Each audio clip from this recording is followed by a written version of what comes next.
Hello, everybody. I'm the Sauntering Spellcaster, sauntering through your mind and other places. And we're back with Persona 5. Yeah.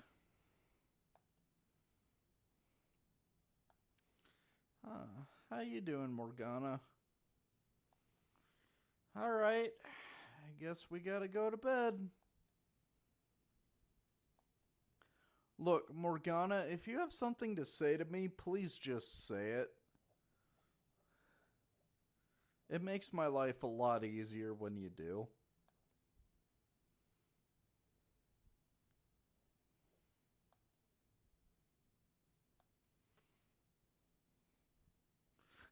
I love how Sai just comes in and she's like, "Oh, you're such a diligent student. Oh, by the way, your principal's dead." Yeah, your principal had a sudden introduction to Truck Coon.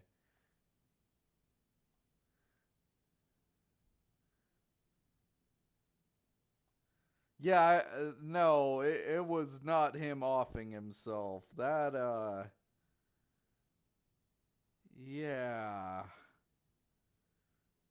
Yeah, no. We know better. Sai thinks it's suspicious. That's because it is suspicious.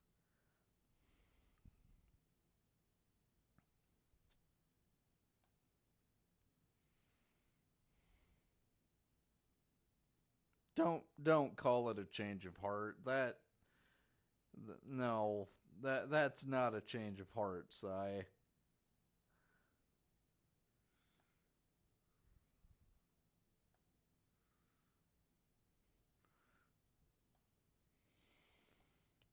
Okay, Makoto, you did almost kind of trap yourself there, but I mean, yeah. In all the previous cases, there was not only a calling card, but the Phantom Thieves made them confess. Kabayakawa didn't confess anything.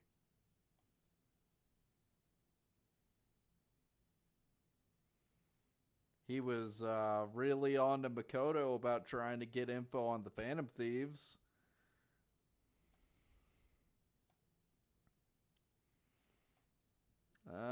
No, nothing happened on the school trip that I know about.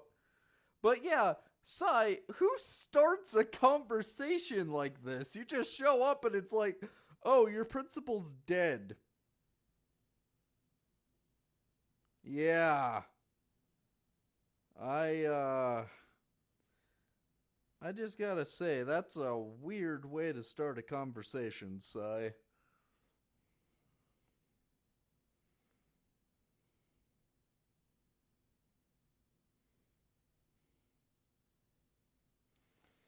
Ah, well, anyway, we got a story to continue. Also, my arms have been bit up by mosquitoes, and I really don't like that. I don't like mosquitoes.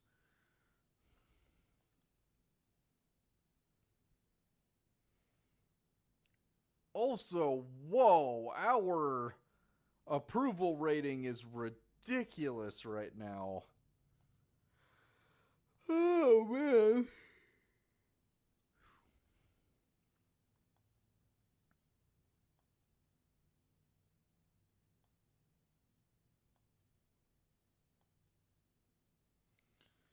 Oh, hey, Kasumi.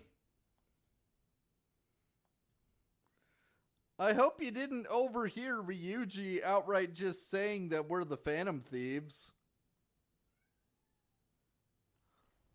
Oh, my kitty wants to come in. I, Ryuji's like, look, my friend's a superhero. Uh, my kitty's been good. Okay. Well, let's see how this goes with Kabayakawa. Oh, man.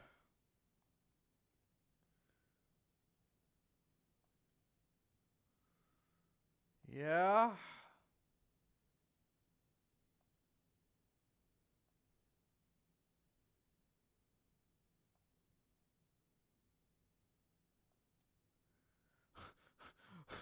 I love how the students are like, wait, he was covering up what Kamoshida did. That's kind of messed up.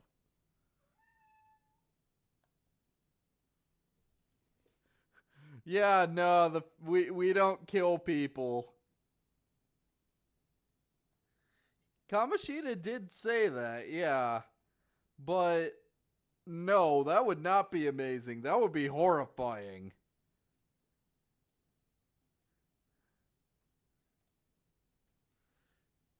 Oh, man. Uh, and we're moving on up in the world. At least in time. To the interrogation once again.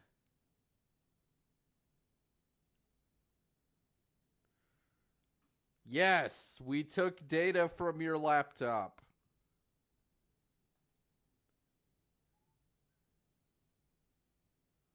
Bold of you to call Makoto foolish. I don't think she was foolish at all.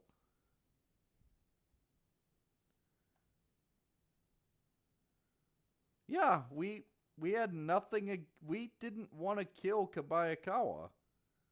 Why would we?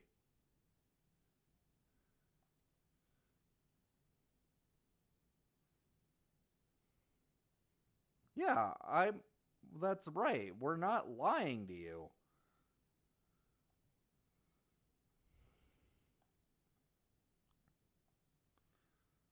Yay!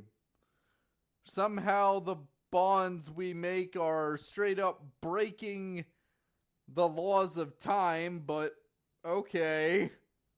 I'll take it.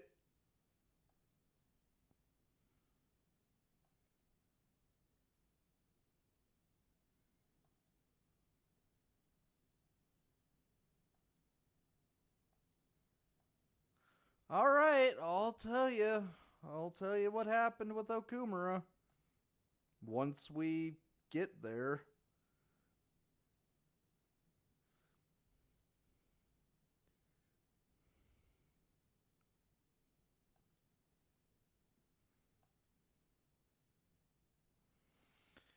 Well, I'm glad at least no one's blaming us.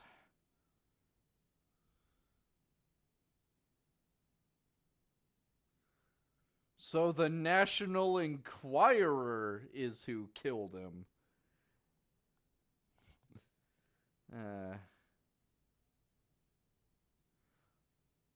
No, we are not responsible. If we didn't change Kamoshida's heart, we would have been expelled. He probably would have tried to, make your life miserable. And I don't know if Shiho would have recovered. Yeah, exactly, Ryuji. Kamoshida needed to be stopped.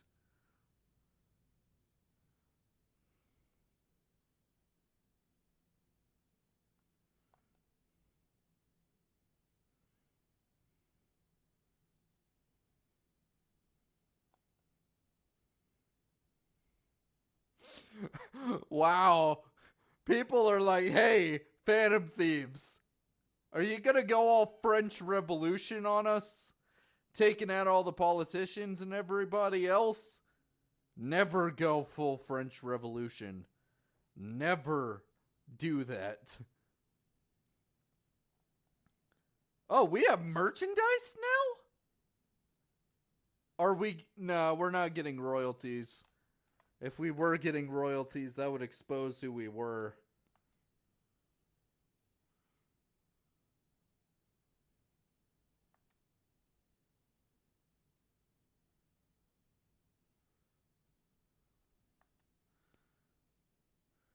Yeah, that is kind of scary. I mean, we're definitely trying to make society better, but I I can't possibly fix all of society's issues. That's just not possible.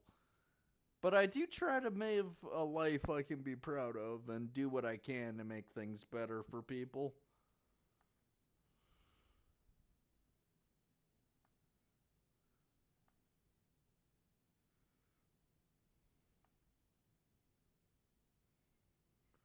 Alright, what does the data say?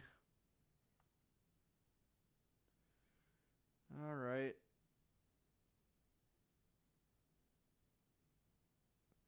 So, Sai has been looking into the shutdowns. She's doing genuine detective work trying to figure it all out.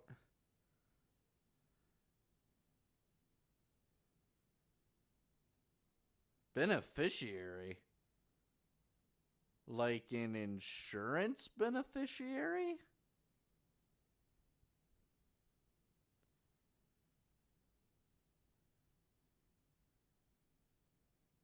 What?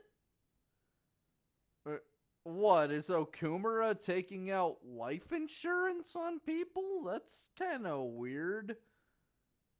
What do they mean by beneficiary here?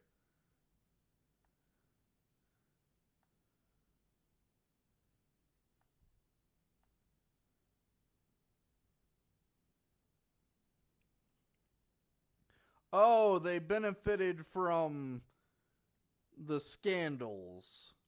That's kinda scummy, but I mean, the way they said beneficiary there, I was thinking like straight up life insurance fraud murder. Okay.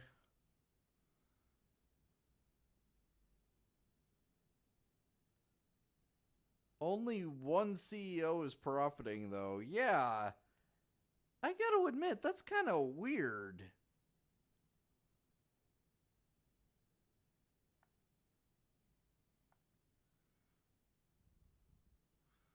Oh?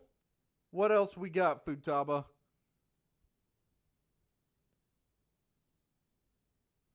He has a palace.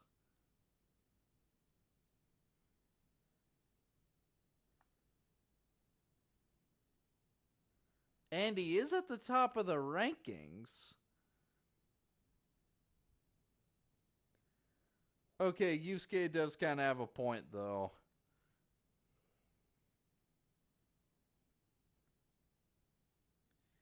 Yusuke has valid points, actually.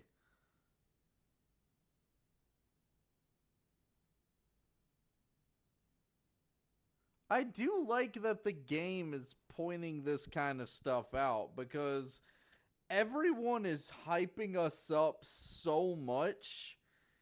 It's kind of creepy, honestly.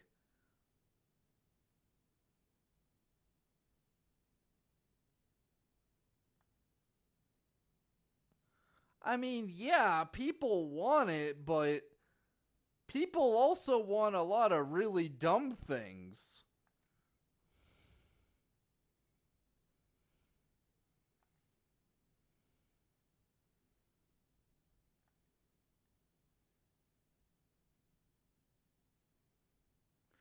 Mor- Morgana, we're hesitating for a reason.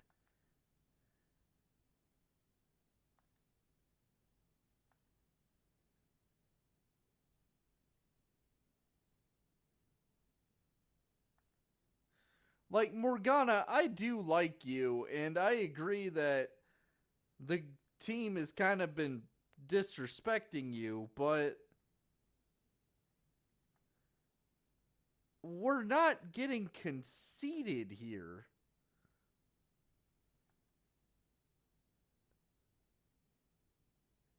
Okay, that's just mean, Morgana. That's just mean. Also, Morgana, what are you on about right now? I do agree that like the team has said some like incredibly hurtful things to you recently, but you have no idea what Okumura has in store. Why on earth would you think it's a good idea to go after him alone? That's a horrible idea.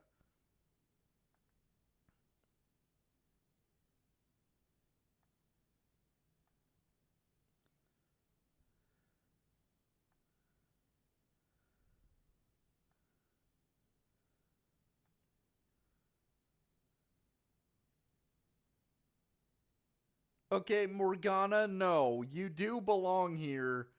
You're just making an incredibly bad decision. Like, calm down.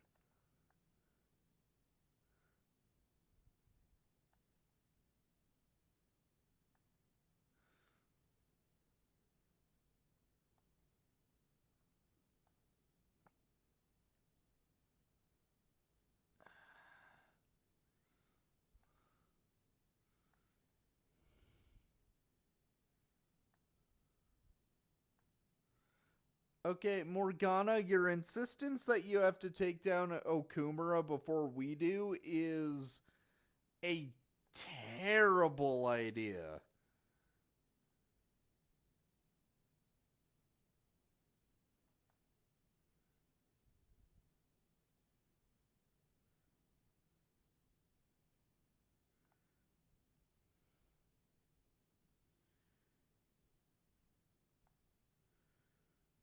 Okay, they don't want to be defeated. I can understand that.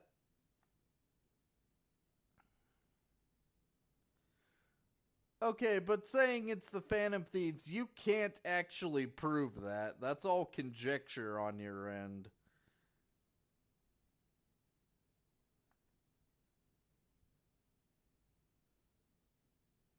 The fact that Okumura is surrounded by mental shutdowns is really freaky, though. Okay, it's a connection, but you can't just make that leap. It doesn't follow. Yeah, it would be problematic if there wasn't a connection like that. Akechi's right, you're jumping the gun here.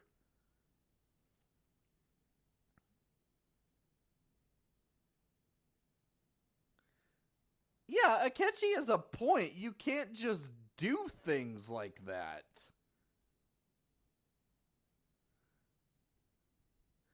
And considering what we know about Akechi being in the foster system and everything like that, yeah, Akechi actually does have a personal reason to be saying this. Not just like professional concerns. But I get what they're going for here. They're starting to get into criticisms of the Japanese legal system. So, Japan has a really high prosecution rate. A really high prosecution rate. And that's because in the Japanese legal system, the prosecutor basically stacks the game. It's actually the fact that the prosecutor stacks the game is also a big part of the Ace Attorney series. It's a big part of why the fact that Phoenix is a defense attorney is actually so important to the plot of the game.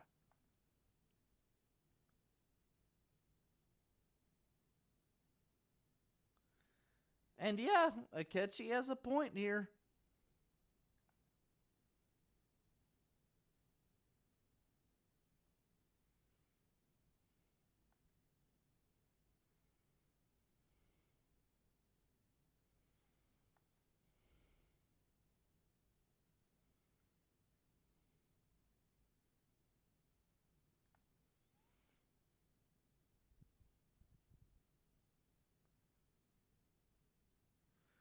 Okay, come on, Akechi.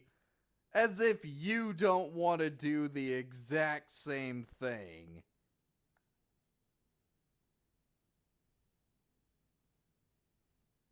See, you say that, but I believe, Akechi, that you also have serious issues with society that you want to address. I have no doubt that you have some serious issues that you want to deal with, Akechi.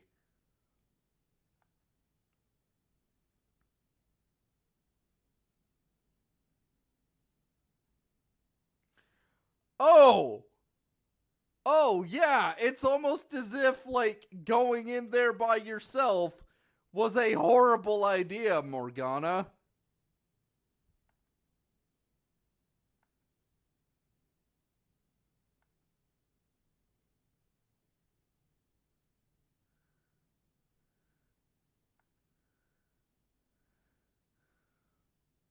Oh, hey, I bet I know who this is. Also, the fact that she can enter a palace means that she has to have some degree of control of persona.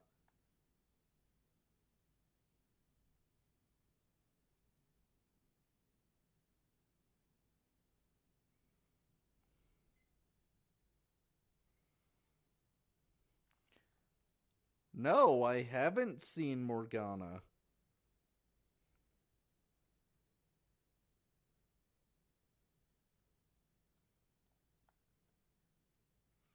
Yeah, I haven't seen him.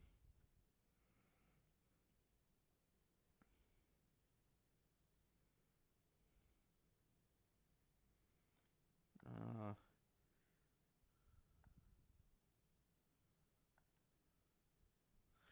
does Morgana... I don't think Morgana's done that.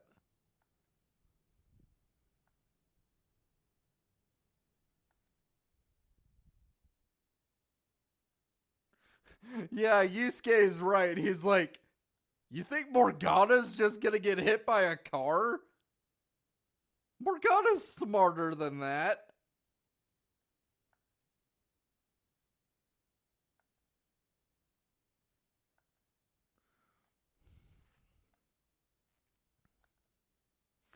Look, if my cat like suddenly disappeared, I would actually be terrified.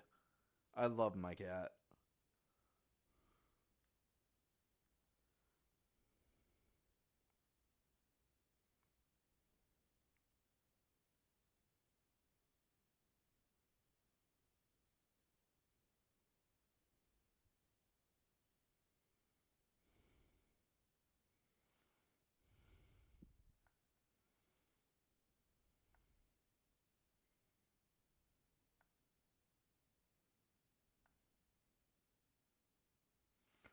Um, that's an incredibly scary line of thinking to go down, friend.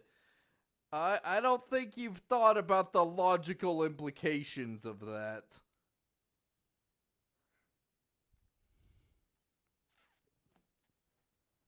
I wonder if we'll be able to talk to the counselor guy though.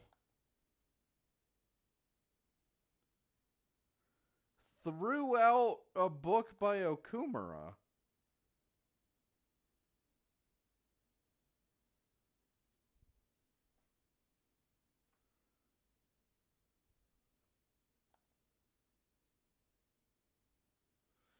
Okay, I do have to admit, I'm impressed that Okumura was able to create Big Bang Burger. That is impressive.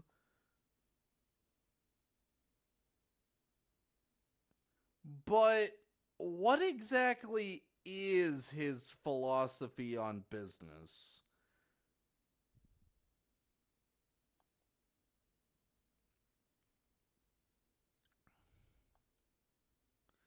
What does a pawn shop offer that a secondhand shop doesn't?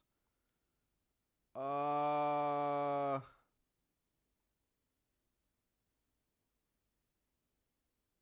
What does a pawn shop offer that a second-hand shop doesn't?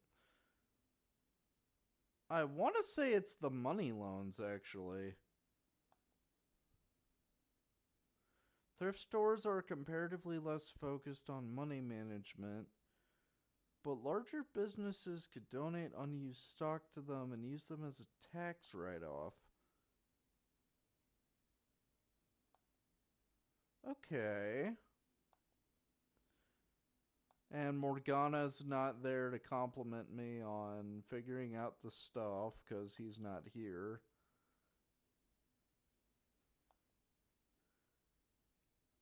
Oh, and Okumura wants to get into politics. He has ambitions. Okay, he has some ambitions, Okumura. Can I hang out with the counselor? Okay, what's wrong, Futaba?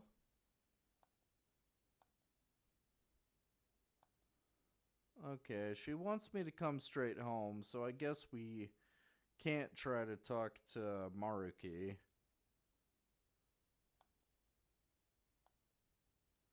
And look at that! They're sneaking around.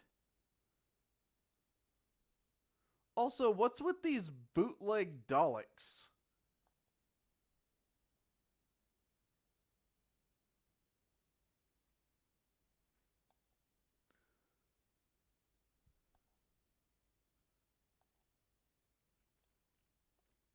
Late last night, multiple glass windows were found shattered at the Okumura Foods corporate headquarters. Oh. Okay, is this like vandalism, windows broken, or is this something much darker?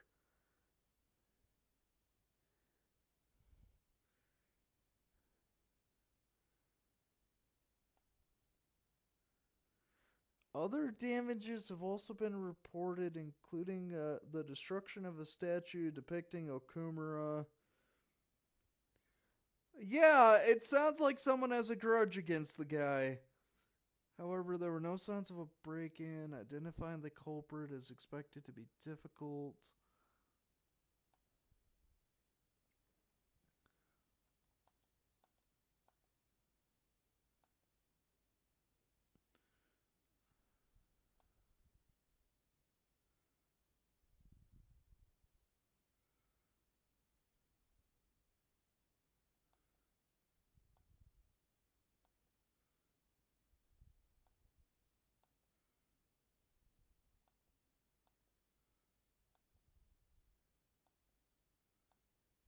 Okay.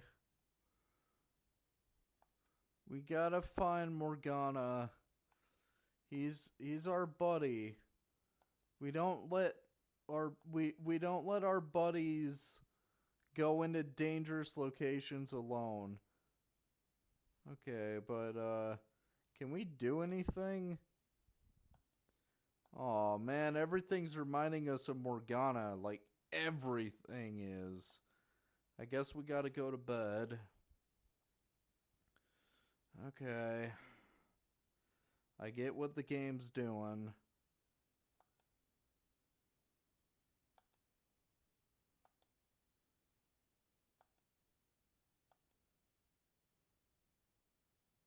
So, did Morgana bust up the windows?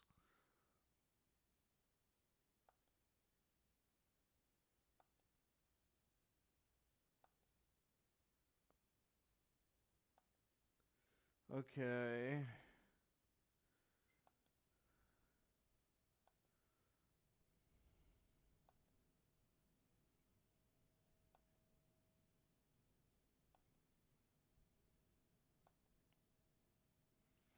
Okay, well, other people are saying that Okumura is actually a pretty solid president.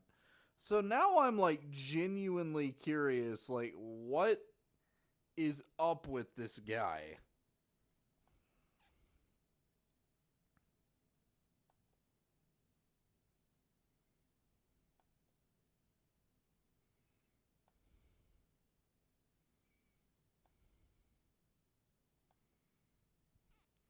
We'll know soon enough, Ryuji.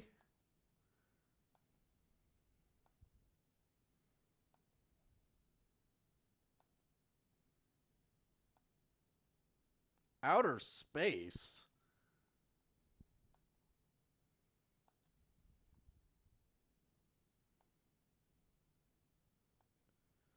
Okay, he's a space guy. I like space.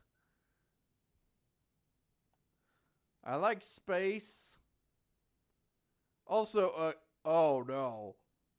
Oh no! Oh no, Akechi being at the exact wrong place at the exact right time.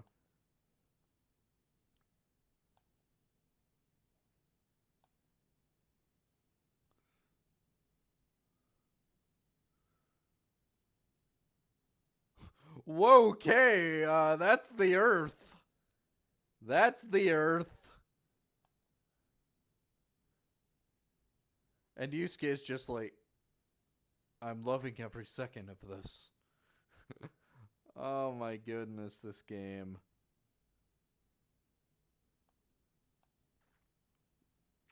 Okay, well, we'll search for Morgana. Don't worry about that. Also, whoa, it's already at 40? Dang. Okumura's paranoid. I mean, I can't exactly blame him, but that's kind of high at the beginning. Also, the way he looks with the warning thing, he looks like Gideon Graves from Scott Pilgrim. Why does he look like Gideon Graves? I know it's the glasses and like he looks like he has the coat and the haircut, but he looks like Gideon Graves, which is weird because he doesn't look like Gideon Graves in reality at all. And I don't get Gideon Graves vibes from this guy. I get a very different villain vibe from him. Okay, so going down the Death Star looking elevator to this equally inside of the Death Star looking room.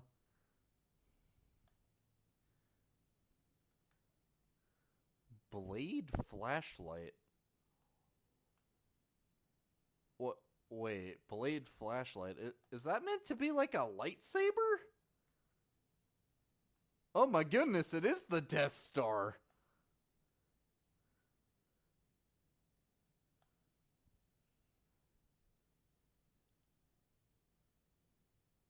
Robots.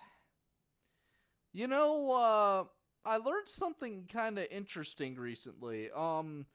Apparently the first like ever story to use the word robot, it's called RUR. Apparently like robots as a concept have changed a lot. Cuz we think of robot and we think something more like these guys, like they're machines.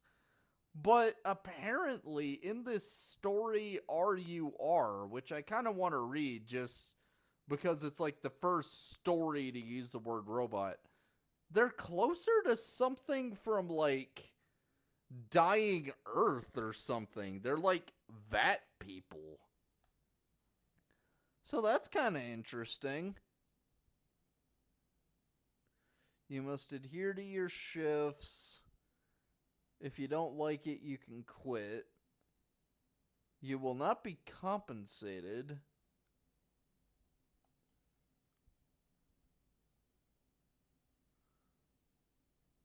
Oh, that guy just fell right over. That doesn't look good.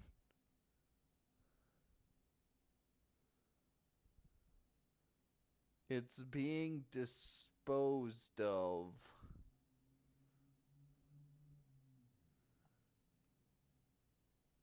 Okay, so these represent the workers.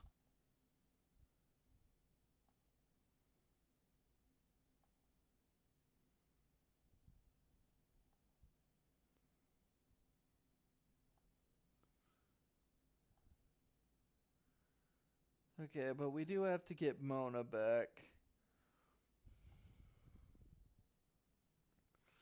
Okay, but that's freaky. Okay. Sneaking. Sneaking. Looking for our friend. Oh, can I not take whatever this is? I can, but it wasn't anything in there that was valuable, I guess. Okay. Okay. We're sneaking along. Okay. Oh, hold up. Is this an airlock?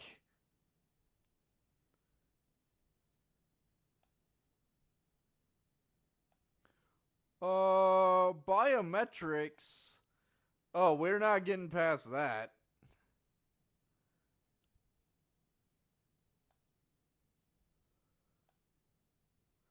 Yeah, we can't possibly force this thing open if it's biometrics. But, yeah, if it's biometrics, how on earth did he get through? Okay, I love your outfit.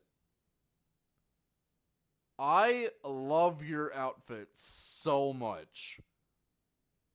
I like your hat. I love that hat. And it works great with your mask as well. Honestly, I love your outfit.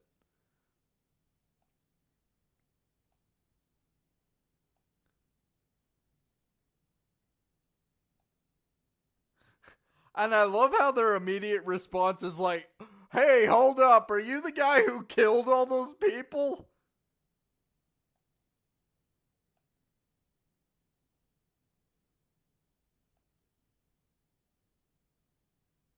Hey, look, it's Morgana.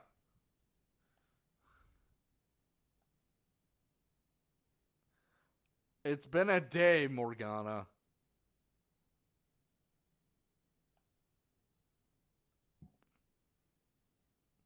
Yeah, we were looking for you, buddy.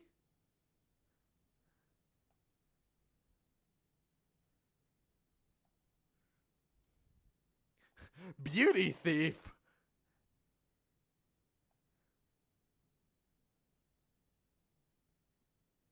Okay, look, I'm not gonna lie. You are beautiful. But, yeah, no. I'm not buying it.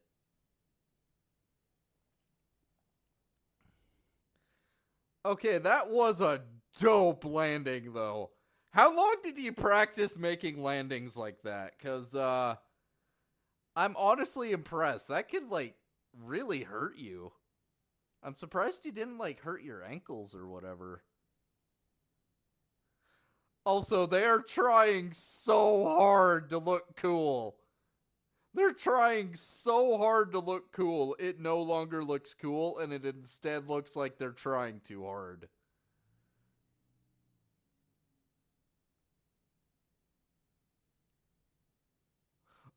Excuse me, what? You want to come again? You want to come again with that? How many palaces have you infiltrated? How many times have you been in mementos? Can you summon a persona? I bet you haven't even summoned a persona. You know what?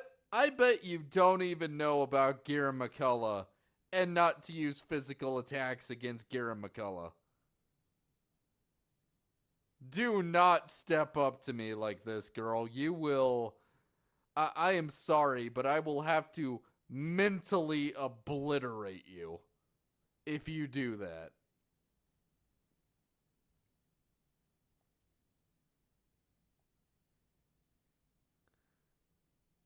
Also, you're clearly being coached by Morgana here. And yeah, we know what it means. See, even she knows. She's like, yeah, I think these guys might actually be legit. And yeah, you did start it.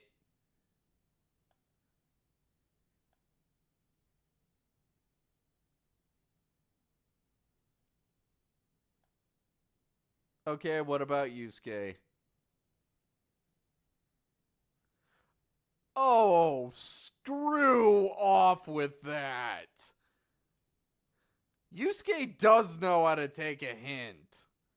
You don't even know Yusuke. You're just repeating things that Morgana told you.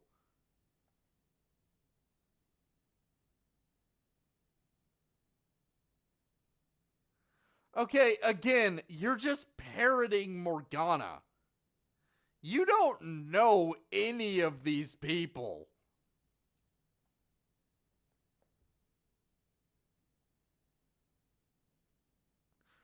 Oh my goodness. That confirmation. She's just like, what are my lines?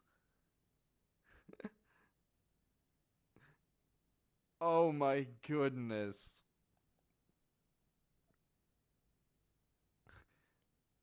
Look at her. She's adorable.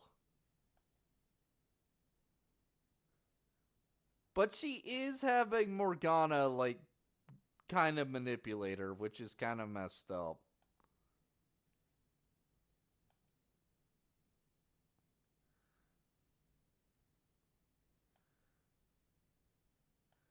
Thank you for opening the door, though. Oh, hey, bootleg Daleks, let's go.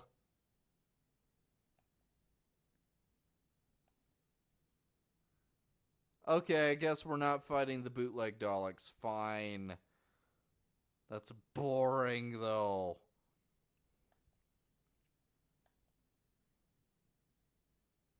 Yusuke, we didn't even fight the bootleg Daleks.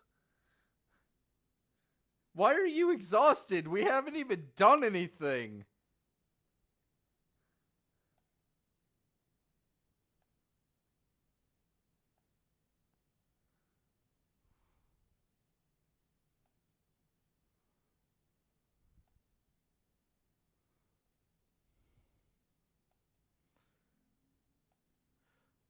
Oh, gee, I wonder, can we put two and two together? It has a bio-authentication lock, which means only someone who has DNA related to the lock can open it. So that means that typically only Okumura could open it. So if Okumura has a relative, they can get in.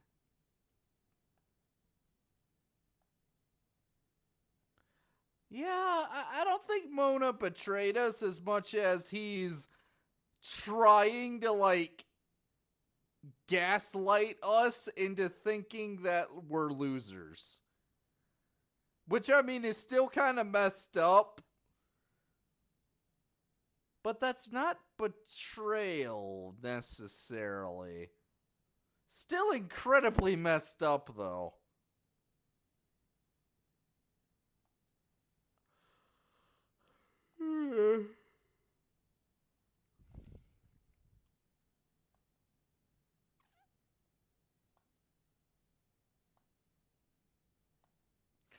Oh, so we're just gonna confront this girl, be like, yeah, we know who you are.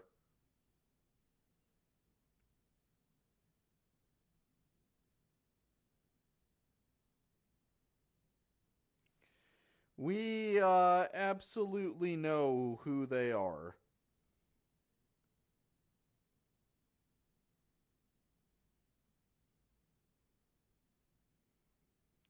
We absolutely know who this person is.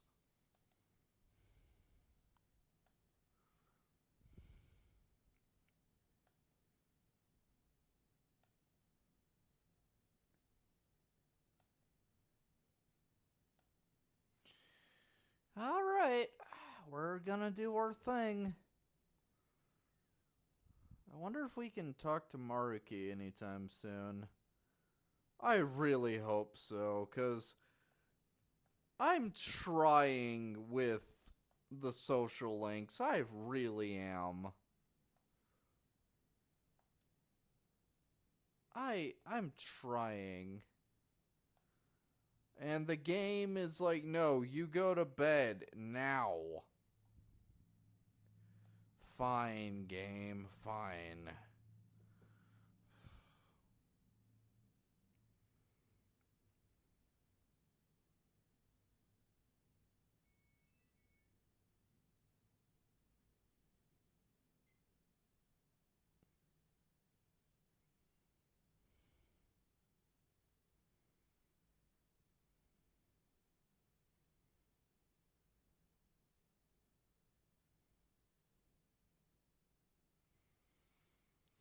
Okay, and people are complaining about Okumura Foods again.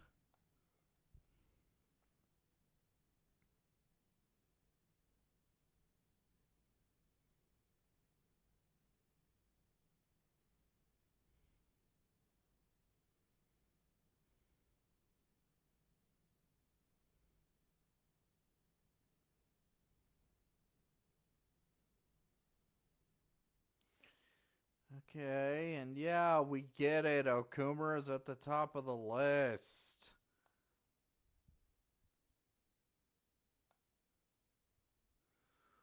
Huh, that actually is a solid question. The fact that they're able to produce their food so cheap, there's a couple ways you can do that. One way is you control if you're like, "Oh, I don't just control the restaurant, I also like I'm in charge of like the slaughterhouses," or it's like, "Oh, I have like my own potato farms." That makes it cheaper because it's like, "Oh, it's my stuff." That's a valid business strategy. But I don't know, something about the what we've seen with Okumura, I don't think that's why his food is so cheap.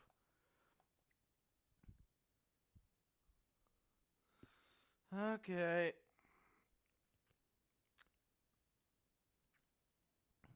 Oh, did you find him? Ryuji, that's stupid.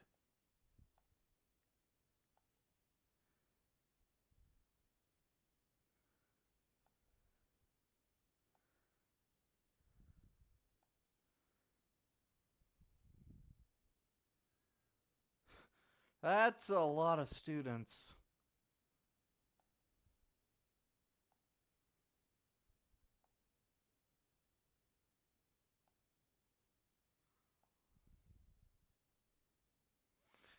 Wow!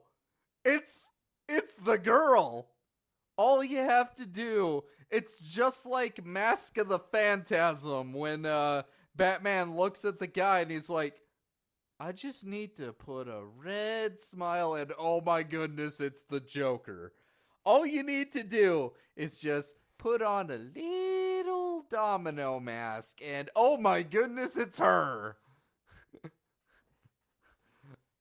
It's like, also, she has the name of the guy we're after. It's like everything's falling together. I do love her hair, though. That is some nice hair. I like her hair.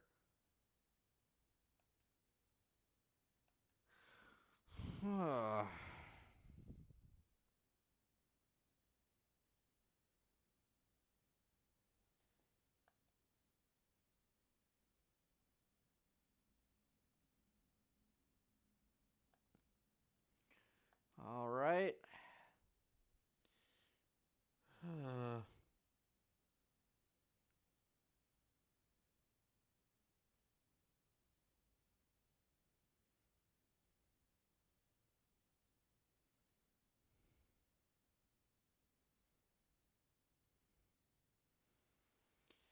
All right, it's her.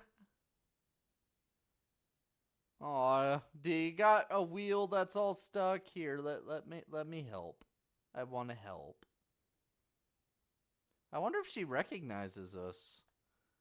Gardening? Um, I've actually I've helped out a little with gardening projects in real life. I've helped plant trees.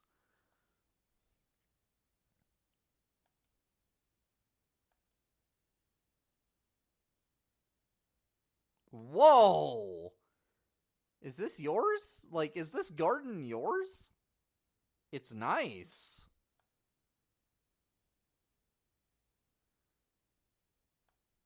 We have met. We know who you are. I love how Makoto just comes out and says it. She's like, yeah, you're Haru Akumura. We met at the Death Star.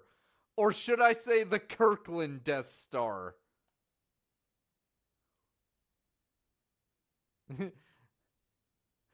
Haru's like, wow, you guys figured it out so fast. How did you do it?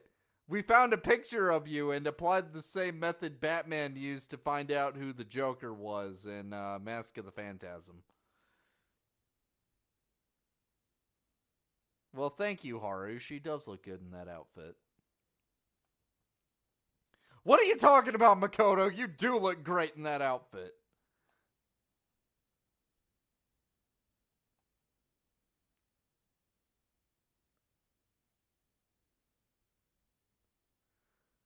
Okay, give us the knowledge about your dad. Serious how?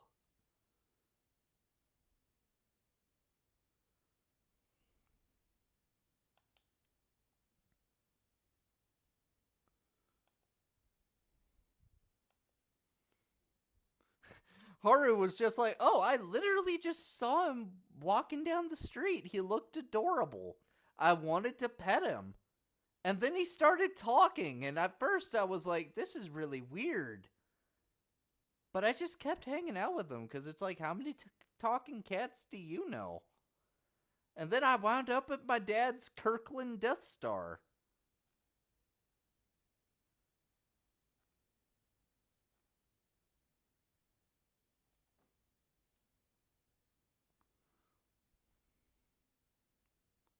Oh, you care about your dad, don't you?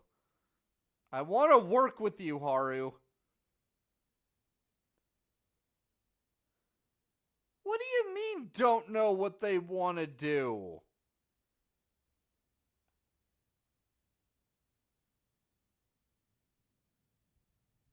Not helping their own team. Okay, look. I want to help Morgana. I do respect Morgana.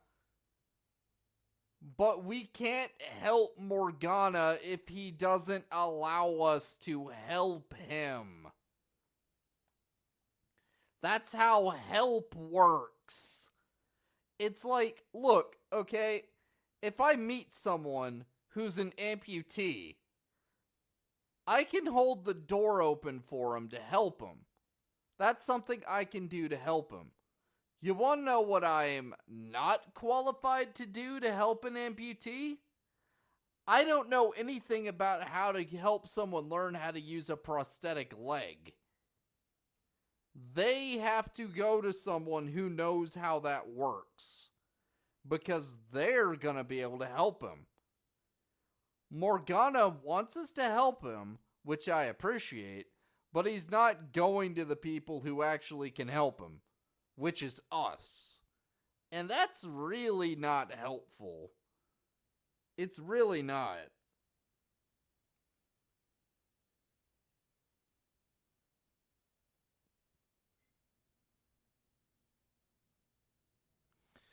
I am glad that Mona wants to help you, though, Haru. That's actually very nice. And yeah, Makoto's just immediately like, we have the same goal. Let's just work together.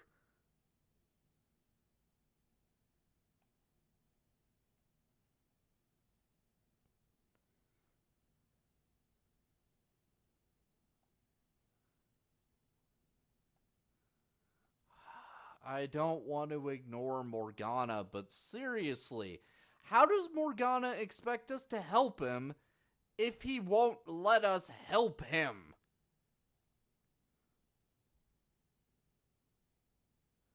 Okay, Akumura does kind of have like he has the same kind of like glasses and haircut kind of as Gideon, but Gideon had like the distinctive kind of like hipster thing going on, and Okumura is like, nah. Okumura walks into a building and you're like, oh, this guy's a CEO. You can tell. I mean, look at him. He's got the folded like napkin in his breast pocket. That tie is super professional looking while also admittedly looking kind of nice. It's a simple design, but it's nice, you know? Really brings out the features on his face. But yeah, Okumura walks in and it's like, oh yeah, this guy's a CEO. Which, I mean, to be fair, in the comics, Gideon was also a CEO, kind of, because he had like his own record label and he owned a bunch of nightclubs, but they had like a very different vibe. Also, Okumura being like, look, make it a priority. If they aren't out of business in the next 5 hours, I am going to go to your house and embarrass you in front of your wife and children. Okay, no, I don't think Okumura would do that, but yeah, this guy is like, this guy distinctively feels incredibly cutthroat to me. I mean, look at this man. Look at his posture. This man walks into a building and he's like, this man walks into a building and I bet he's sitting there thinking like, I wonder how much I can buy this building for. And he's immediately also just like, Phantom Thieves. Do you know who I am? Do you know who I am? Also, Okumura's immediate response to seeing his daughter isn't like, oh, hey, darling, how was school today? It's, if the freaking paparazzi ask you anything, you walk right on past them. You don't say a freaking word. If you embarrass me, so help me goodness, you will never get out of this building again. Okay, I don't think he'd go that hard, but yeah, that's not the reaction a dad has to like seeing their daughter come home from school, typically. Haru's like, no, I didn't talk to the National Enquirer people. Even without you telling me, I know that they're cringe. But what's this about the Phantom Thieves? Okumura's like, look, my social media department is telling me that I'm on top of their list. I'm on top of their list. They're memeing about me. The Twitter people are trying to cancel me. Do you know how annoying it is dealing with all this? It's pretty freaking annoying.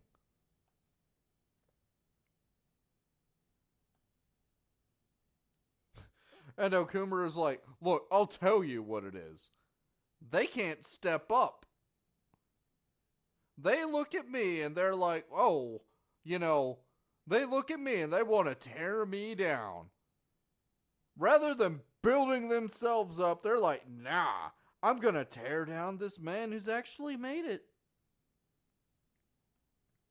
And you know what? Like, I bet Okumura's just like, freaking try me. You know what? Try and tear me down. Try it. Does Okumura look like the kind of man who's like, oh, you think some like memes on Twitter are gonna stop this man? This man is probably like actually went up to people who's made memes about him on Twitter and being like, hey, I saw your memes. You have potential. I might hire you as one of my social media guys. If you can stop being cringe. That's the kind of dude Okumura is. He's the kind of dude who it's like, I'll hire you if you can step up. Like, Okumura is the sort of dude who, like, Okumura is the sort of dude who looks at haters and he's like, hey, you hate me because you want to succeed. Well, you know what? You can share in my success, pal. Shifts are 9 to 5 at Big Bang Burger. Wear your uniform. Don't mess it up. That's the sort of dude I'm getting vibes with Okumura.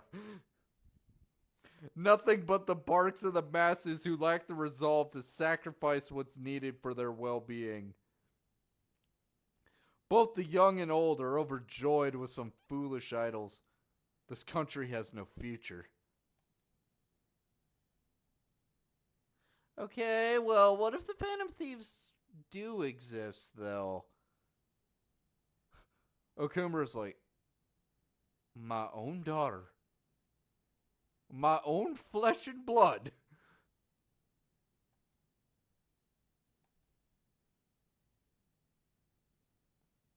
Young man.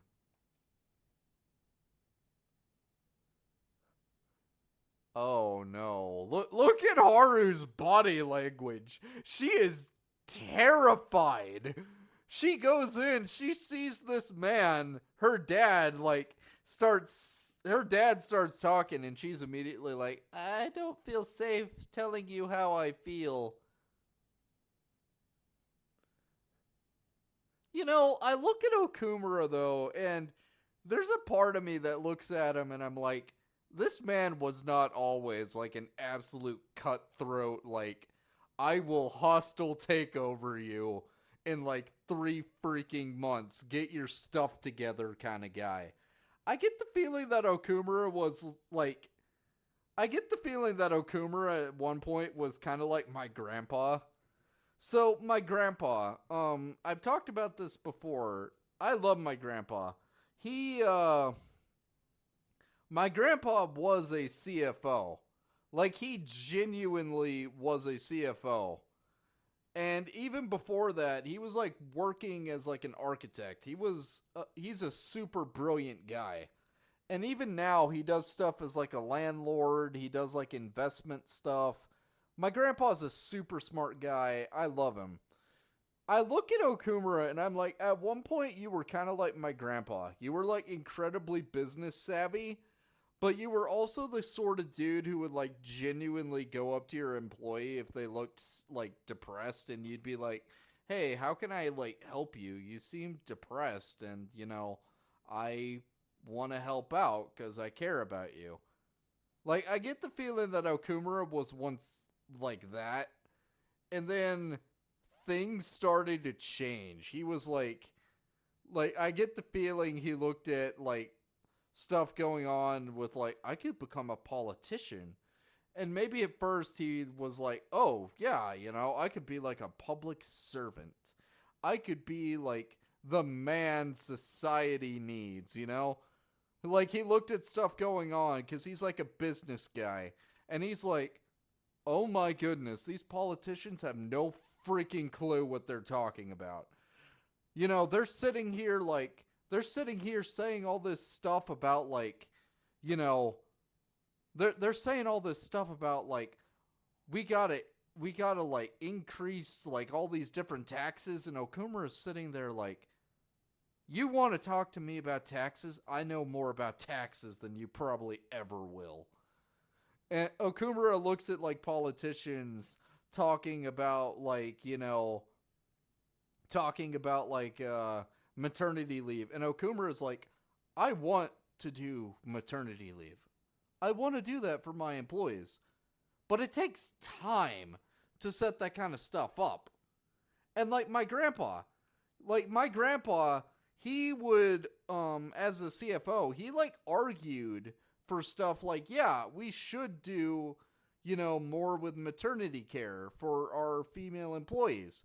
And my grandpa fought tooth and nail for the stuff he wanted for retirement policies, because he was like, look, I want to make sure that our employees are taken care of. So he fought tooth and nail to try to get people as much money as possible for retirement stuff.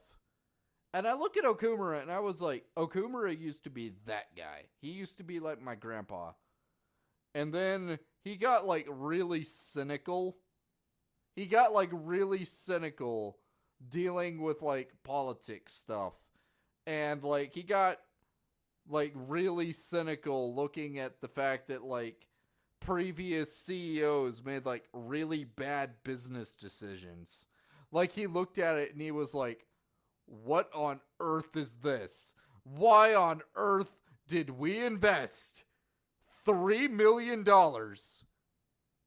Why did we invest $3 million into a fertilizer company that is like not producing quality stuff? Like he dealt with all of that, and then he has Haru, like his daughter.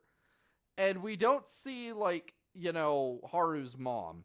So I'm sitting here and I'm like, this man probably is also sitting here and it's like, you know, maybe he like lost his wife, you know, maybe like his wife left him and Haru or whatever. And he's like sad and jaded and he's sitting there and it's like, I want to be like, he's sitting there and it's like, I gotta be the best I can be. And it's like, he gets to a point where it's like, if I gotta be ruthless, I'll be ruthless if I gotta be. And by being ruthless, he starts seeing like fat stacks roll in. And he's like, this kind of money, I can build more of a future for myself and for Haru than I already had.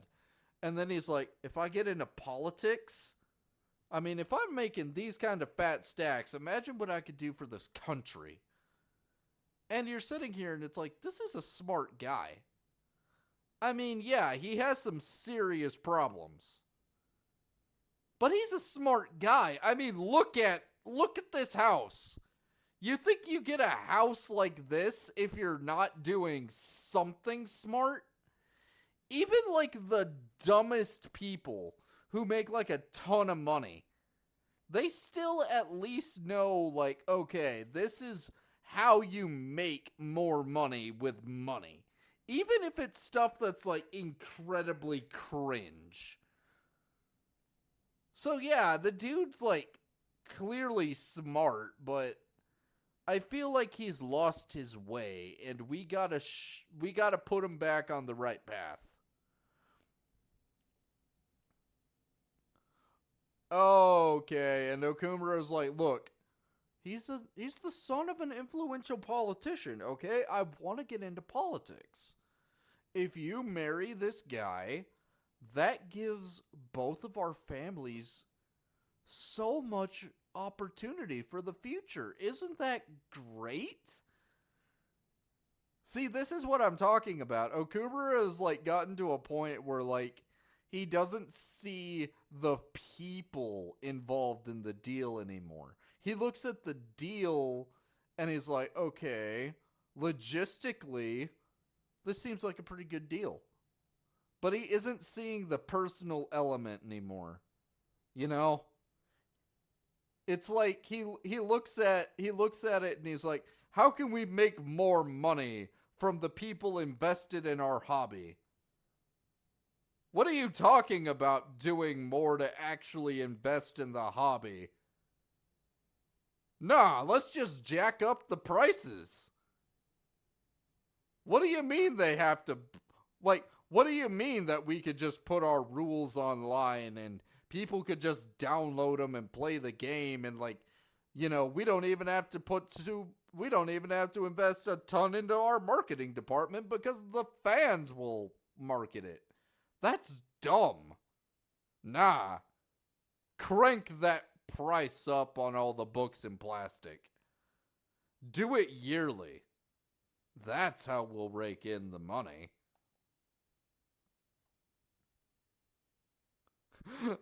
See, this is exactly what I'm talking about. Okumura is like, listen, he's a vital asset.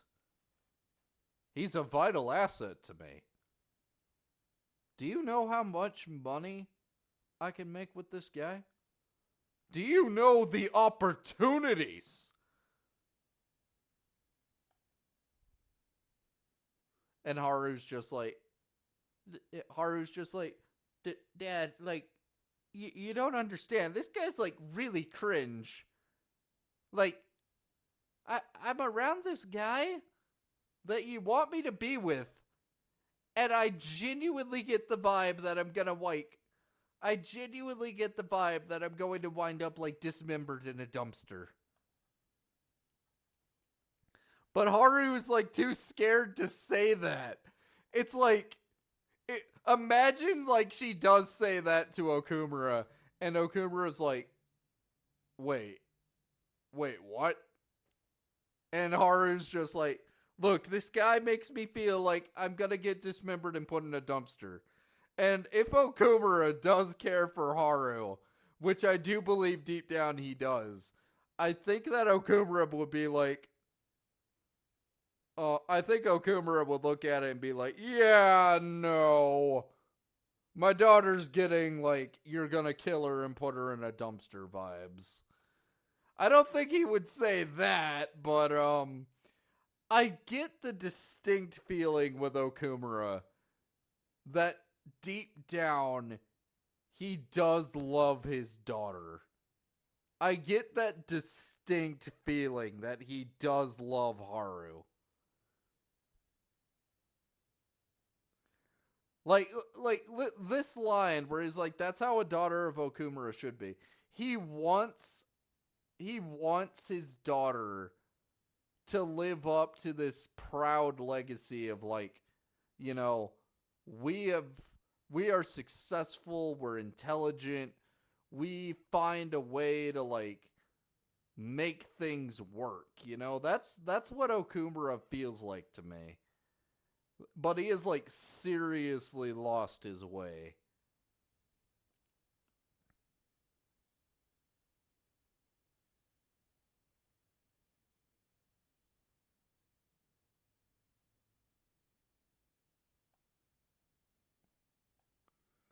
And now everyone's like, look, just take him down already. Everyone's like, just send the calling card. And it's like, okay, people, chill.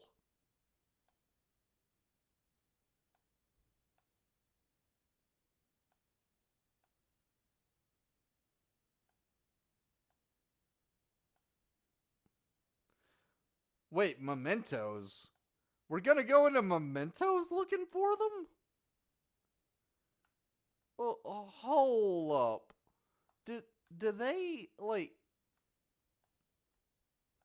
Okay, fine, game. You're gonna make me go to bed early? Fine. I mean, the story stuff is cool, I'm not gonna lie, but I really kind of would like to try to level up a social link or a stat, and you're not letting me.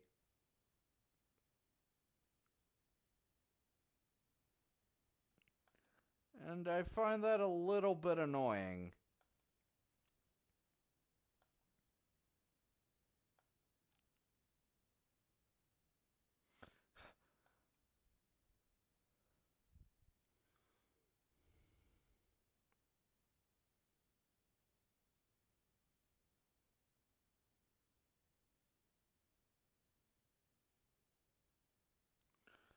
Okay. Miss Chiwono, what are you... Hawaii doesn't even count as going to a foreign country. What on earth are you on about? Hawaii is part of the United States. That is absolutely going to a foreign country.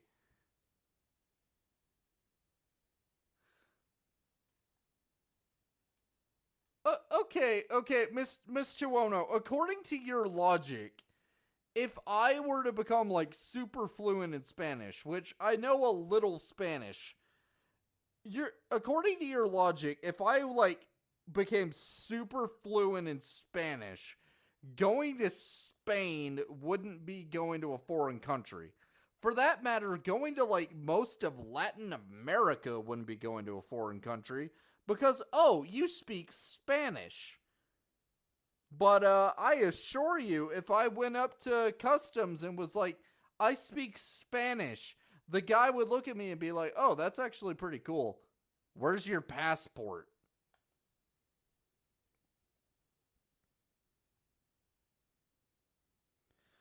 Ah.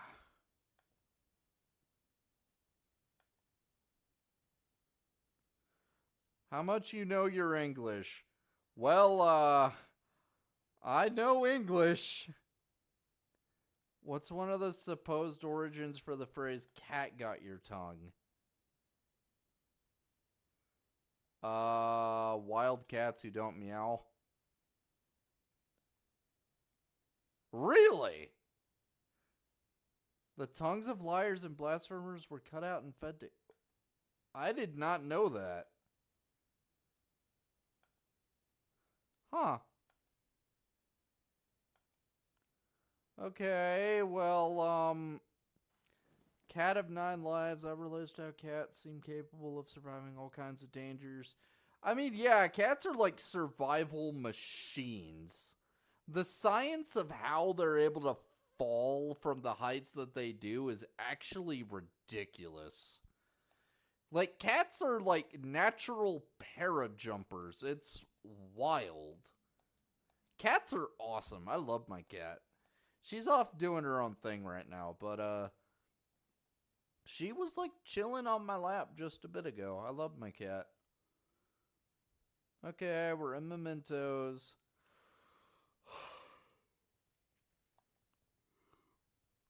Okay, even if we apologize to Morgana, there's still the burden on Morgana's fault to be like, I accept your apology. Now let's move forward.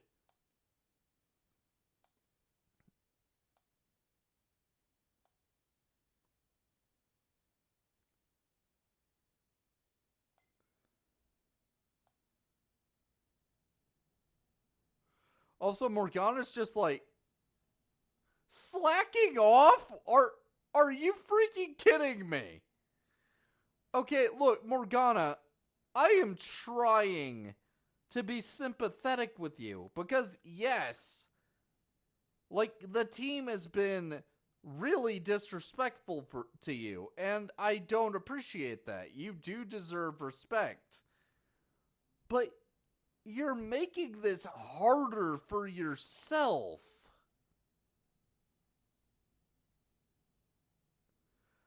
Oh, yeah, we're just standing around this terminal just because we like the vibe. Yes, we have business with you.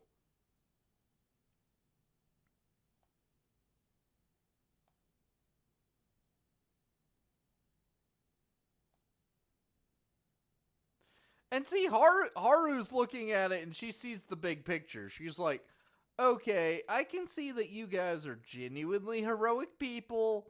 I want to help you. Morgana said that I could help, so I want to help. But Haru's looking at it and it's like, oh, I don't want to get us arrested. And, Haru's also looking at it and it's like, I don't want to, like, change someone's heart and it turns out that it's like, someone is lying on the internet and I did something terrible.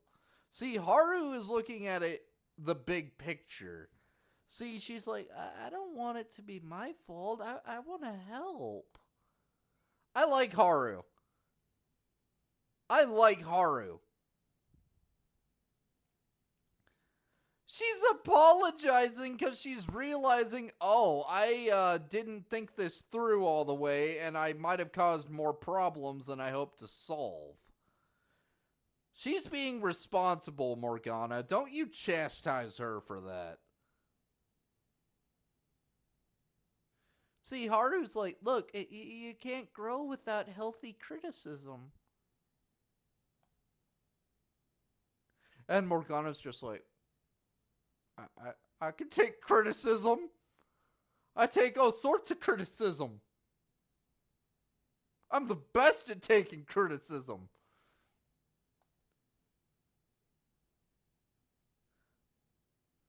Yeah, Morgana, you are. We kinda need your help. Oh my goodness, I was right. Morgana's just like, Morgana's just like, look, I need them to say it. I need them to say that they need me. Because I have a deep seated problem with needing validation. Which, look, I can understand that. I can understand that need to be like, I want to feel needed.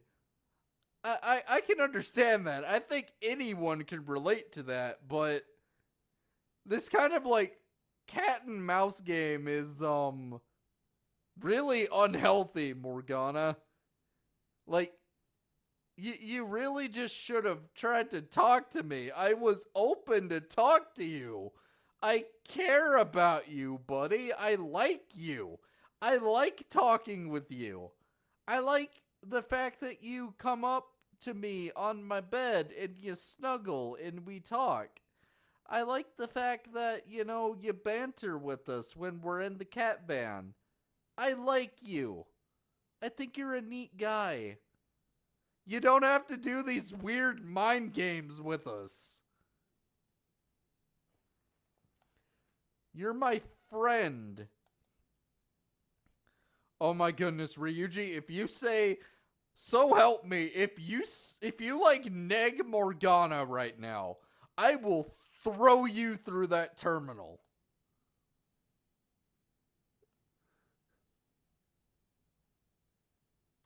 Okay. That's very, like, on. I respect it. I respect you saying that.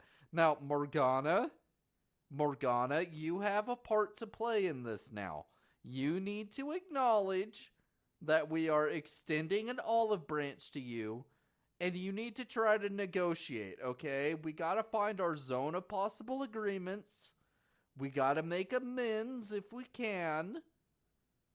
Because that's what we do. That's how forgiveness works.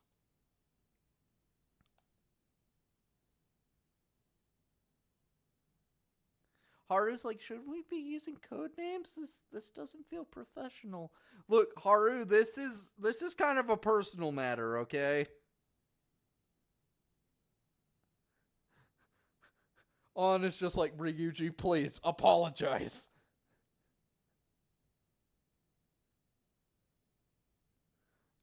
Okay, Ryuji, that's a start. Okay, Ryuji, I might just straight up throw you through that terminal. What in the actual hell?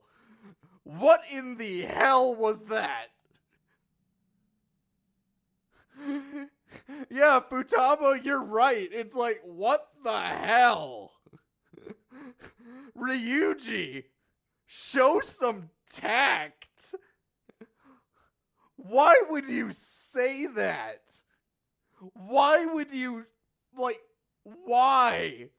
Why would you do that? Oh my goodness, Ryuji. Why did you say that? Why did you think negging him was going to work? Why did you think, like, oh yeah, if I call him, like, useless, but I'm, like, being facetious about it, he'll be like, oh, I actually care about you. Look, I get it. Sometimes friends, they say things to each other that if you said it to like anyone else, people will be like, "Wow. I'm sorry, you said freaking what to me?" Like, I get that. But here's the thing about that. That still has like a dynamic to it that is kind of like agreed upon. Like if someone went up to me and was just like, "Hey, how you doing? How you doing, you weird freaky bastard?" I'd look at them and I'd be like, "Why would you say that? That's just mean. I don't even know you." Like even if people I did know say that, I'd be like, that's kind of mean. But like with my brothers, sometimes my brothers will be like, "Oh yeah, you know, that's our brother. He's kind of a dummy. He's got autism, so he doesn't always know like how to deal with social interactions." And I look at that and I'm like, "Okay, you're my brothers. I love you." And sometimes I say things to you that aren't always as tactful, and we deal with it because we're brothers. More what Ryuji just said to Morgana is like, I'm honestly amazed that Morgana hasn't like walked up to Ryuji and straight up like hit him. Like, I'm honestly amazed that Morgana is like taking this as well as he did, because holy crap. Like, Ryuji, why on earth would you say that? Oh, now Morgana's like, okay, you know what? No, square up right now. Morgana's like, oh, you think I'm useless, huh? Try to catch up to a freaking car. What? What? You think you can do it, Mr. Track Star? You think you can do it? Oh, I'm sure you've gotten over that limp. Yeah, doesn't feel very nice when someone says something like that to you, huh? Talking about things you're insecure about. Doesn't feel very nice, does it? Does it, limpy boy? Okay, Morgana wouldn't say that. I'm saying that to like prove a point.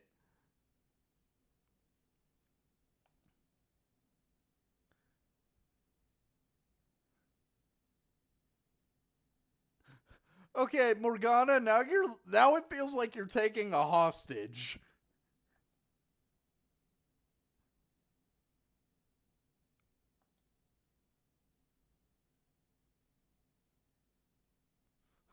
Ryuji's like, he made us wait for 2 freaking hours. Yeah, and I get it, Ryuji, that sucks, but why did you neg him?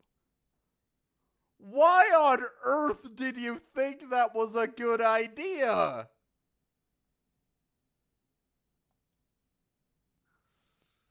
Also, how the heck are we gonna catch up to him? Okay, Morgana.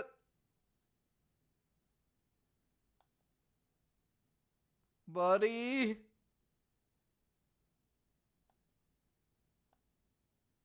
I love how Futaba's just like, look, you know what? Nah. He wants us to chase him down as a car? Fine, I'll chase him down as a car.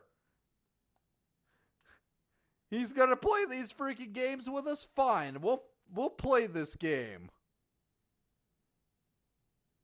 Wow, we found him like immediately. And Morgana's like, oh, you seem to have forgotten something. I'm a freaking car. On's just like, he could have legit killed us there.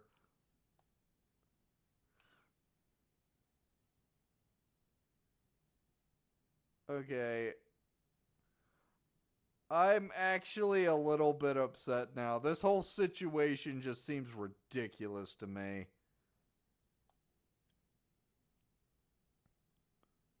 Morgana, this isn't how adults handle problems.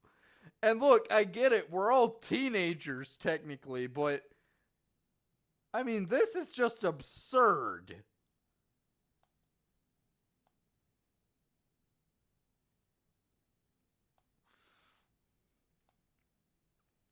Oh, great. Morgana, if you ran into a.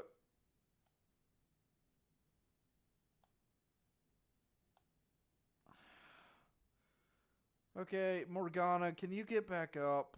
Are you able to get up on your own?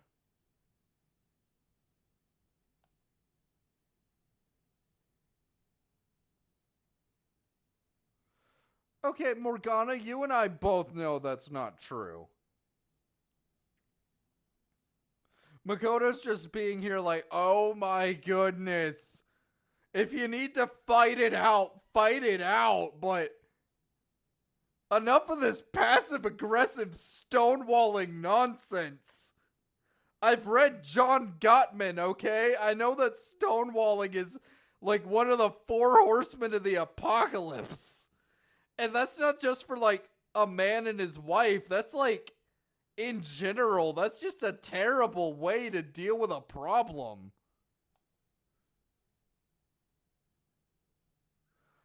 Okay, Morgana. Morgana, I'm going to be incredibly blunt with you. Swallow your pride. Swallow your pride. Because if you don't, and you go back into the Kirkland Death Star, I'll be honest with you, Morgana. You go back into the Kirkland Death Star without help, they're gonna kill you. They're gonna kill you, Morgana. I love you. Don't throw away your life for something stupid like this, okay? Oh, is it a shadow? Oh my goodness!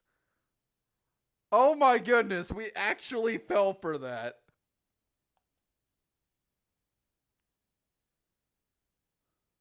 We quite literally did. We quite literally fell for like one of the oldest tricks ever. Oh my goodness.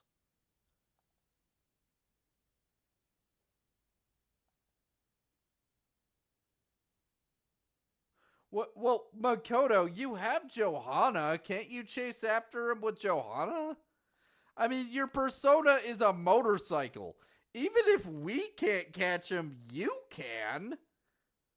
Also, Ryuji, your persona flies around on a freaking cloud.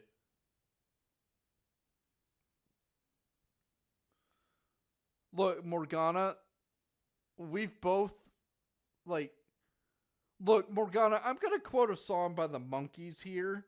You know, you're a little bit wrong. I'm a little bit right. You know, there's a song by the Monkees. I really feel like we should listen to it. It's actually a great song about getting over problems. It really is. And I don't get all that many opportunities to talk about the Monkees, and I love the Monkees.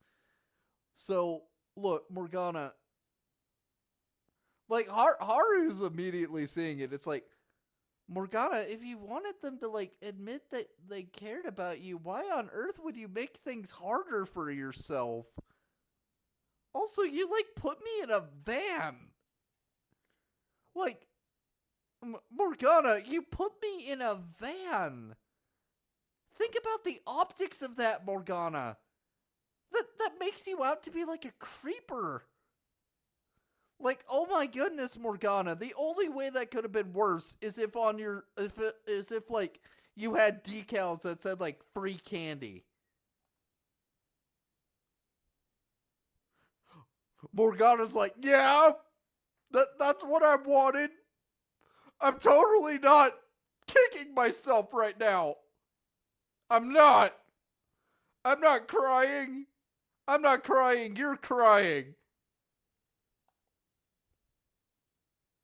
And Haru's just like, oh my goodness, what have I gotten myself into? And then whoever the hell this guy is.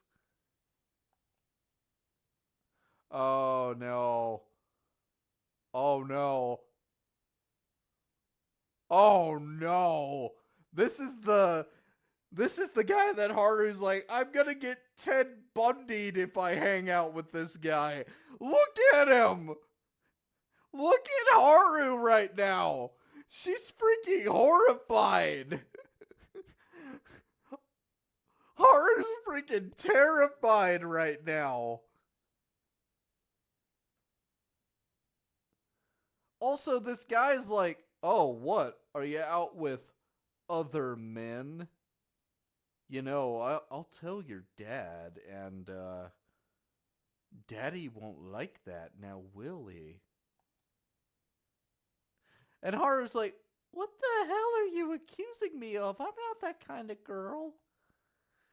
And he's like, oh, but maybe I want to have some fun with you. Also, so help me goodness, if you don't unhand Haru right now, I'm gonna have a problem. This is why you need to learn self-defense. This is why I advocate people learn jujitsu. Because this kind of nonsense? Nah, this is not okay. This is not okay.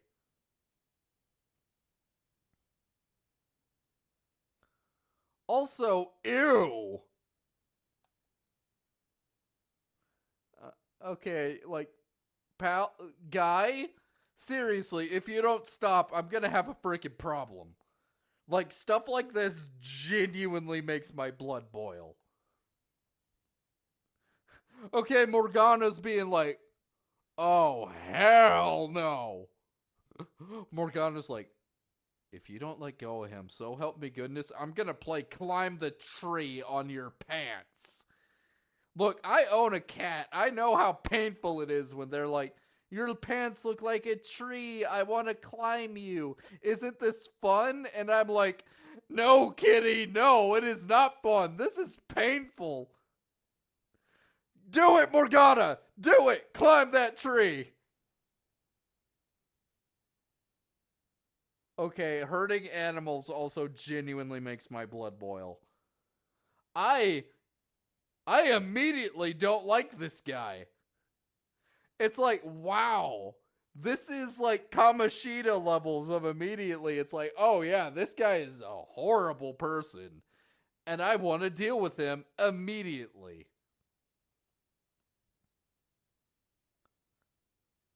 Okay, Morgana, this is not the time for that. Is anybody out there? Okay, Morgana, buddy, I love you, and Haru's right there. She's gonna make sure you're okay. Like, but oh my goodness, I do not like this guy. Wait, wait, what are you doing? Wait, uh, oh my goodness, no, no, no. Is okay? I can't quite see with the text box, but like, is that a freaking brick in his hand? Oh, hell no. Hell no. Like, hell no. If you try to kill Morgana, so help me goodness. So help me goodness. If you try that and Haru doesn't, like, immediately tackle you to the ground, I'm gonna have a freaking conniption.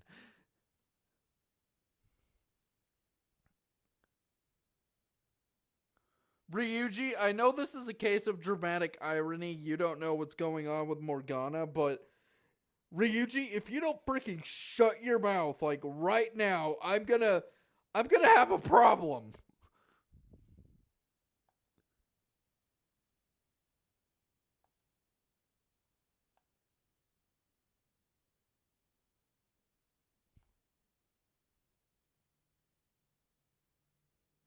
Haru, after this, we're signing you up to learn jujitsu.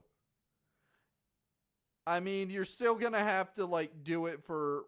I mean, you're not gonna learn like immediately how to do everything, but learning how to like clinch an opponent and like take them down really would help you in this circumstance. Like, oh my goodness, I advocate people learning self defense so hard. And this kind of stuff is a big part of why.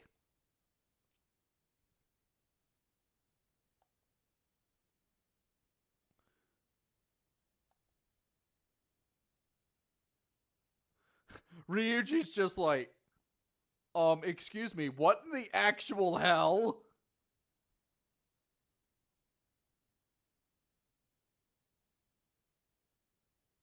Oh, now I'm even like, I thought I was angry enough at you, but like, holy crap, you keep piling on things that I despise. Like, Oh my goodness.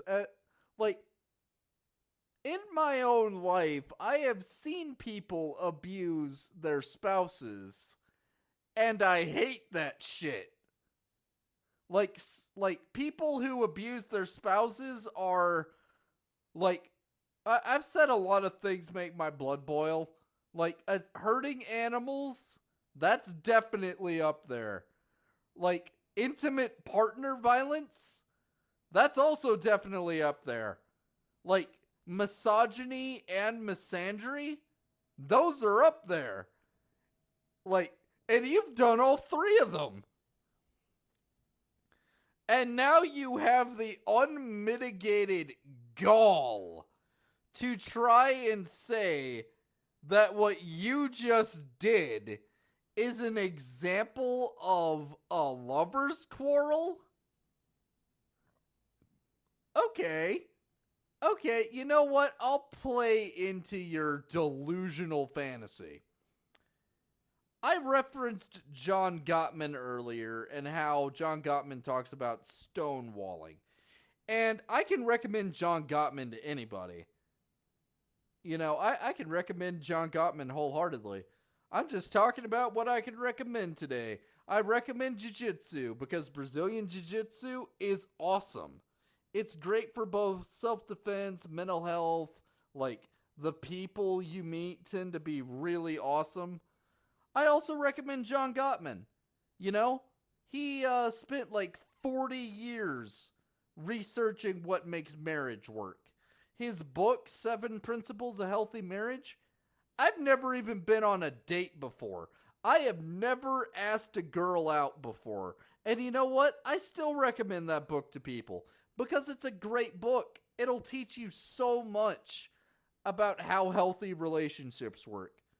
But here's the thing, playing into your psychotic delusions, using what I've learned from, you know, not just John Gottman, but also like Sheila Ray Gregoire, you know, the lady who wrote The Great Sex Rescue. Another great book I can recommend wholeheartedly. Fantastic book. According to the research that both of them did, what you just did to Haru, if you actually married Haru because of this instance of domestic abuse, you actually just increased the likelihood that your marriage will end in divorce like 7 times. By like a factor of 7. You just increased your likelihood of divorce. And here's the thing about that.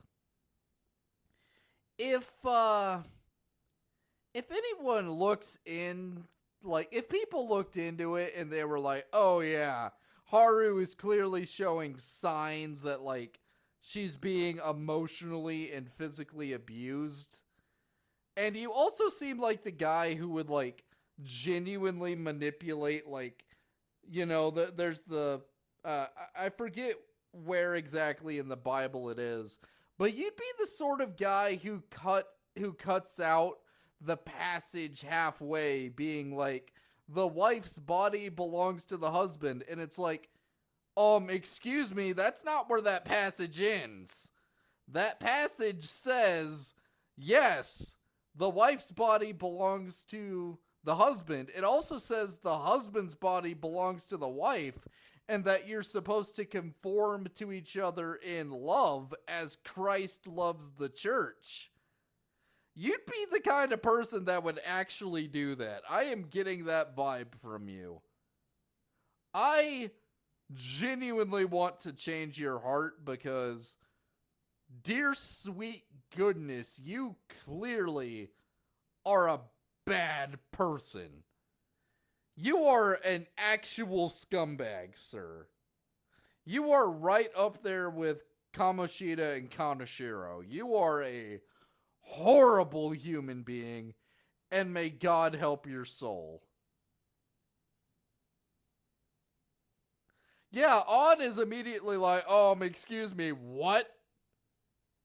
That's not how people who are engaged to be married should relate to each other.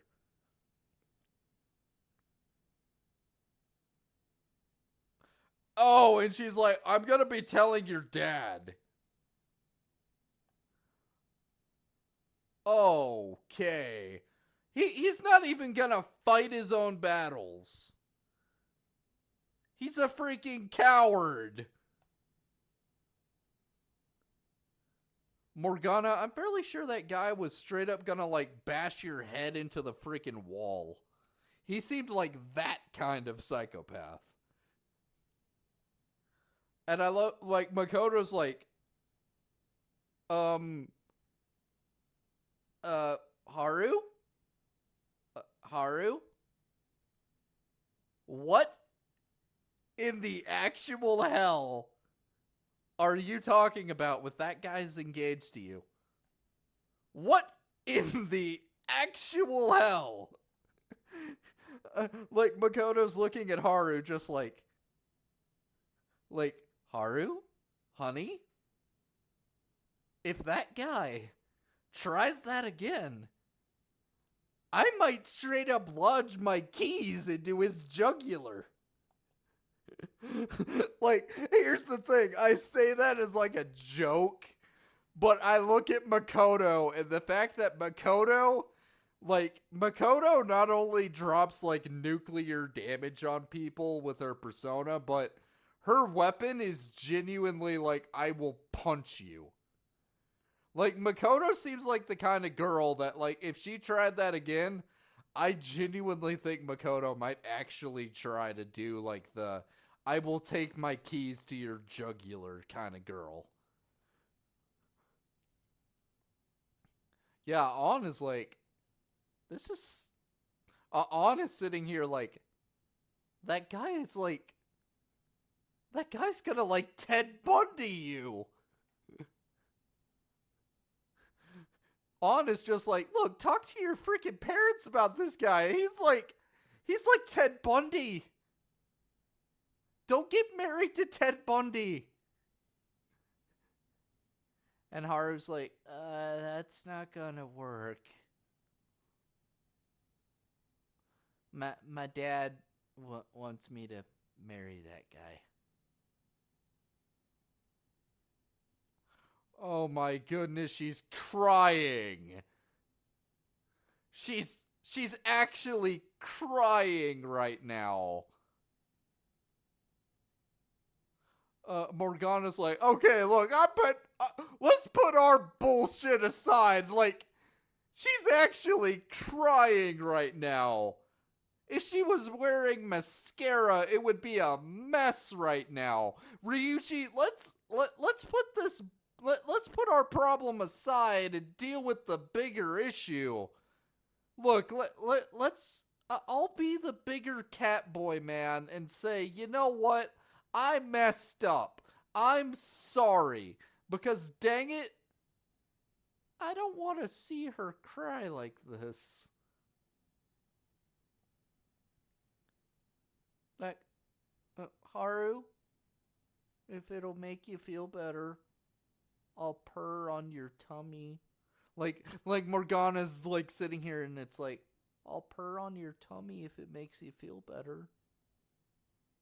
Because what I just witnessed him do, like, dang, that's messed up. And Ryuji's like, okay, look, there are clearly bigger issues here. Let's make sure Haru is safe. Because, I mean, look at her. She's freaking ugly crying right now. Like, we don't see her face, but you can tell that she is, like, ugly crying right now. And, yeah, getting her somewhere safe, like, yeah, that's the best thing to do. Oh my goodness.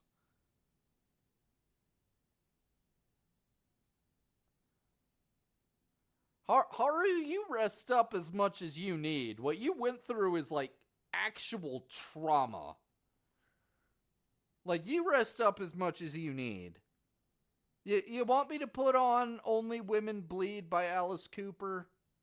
Because what you went through is like the kind of, like, look, you went through the kind of thing that Alice Cooper wrote that song about. It'll probably help you process your emotions a little bit. And then after you deal with like that part, we can focus like the righteous indignation part. And we're gonna like go in, change his heart, and like probably wreck him as a shadow. And it'll probably feel really cathartic. Makoto's like, look, I know you went through some stuff, but like, you sure you're feeling okay? I love this game.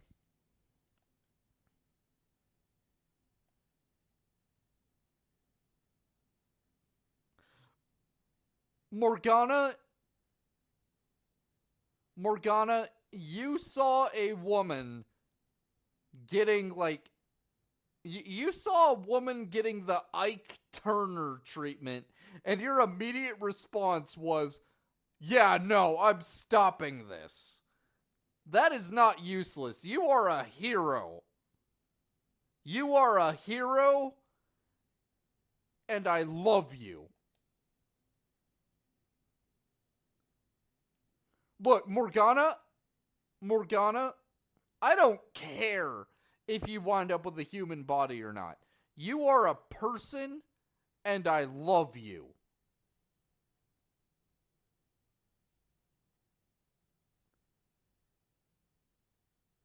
Morgana, shut your mouth right now and let me hug you.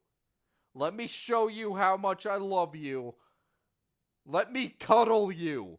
Let me show you.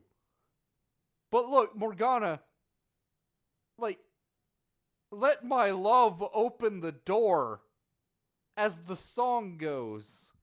I'm referencing a lot of songs today, but I like songs.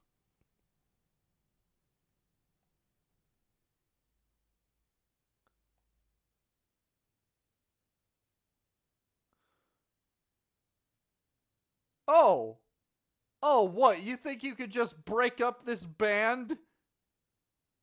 What? You think you could cause a Lars Ulrich versus like Metallica situation right now? No. No, we are getting this back together. We're going to do the tour. We're going to deal with our problems like adults. Don't you freaking dare say those words to me, Morgana. Don't you dare say those words to me. Look, Haru's immediately just like, you being a silly little kitty. Let me give you the ear rubs. Let me give you the scritchies. Haru's just like, you like it when I rub my forehead on you? You like it when I nuzzle you? You like it when I give you the slow blink? You like it when I snuggle you? Haru's just like, you don't have to act tough. You don't have to act tough all the time, Morgana. I saw what you were willing to do. You're a hero. I love you.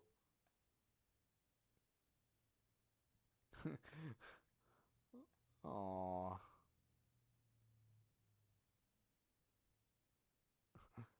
I love this game. Oh my goodness, look at Haru. She's just like, I am going to hug you until all that depression goes away. And Morgana's just like, oh my goodness. Oh my goodness, I'm getting hugged. I'm not just getting like little hug, I'm getting hugged. I can feel it in my soul. Also my ribs and my solar plexus and probably my intestines.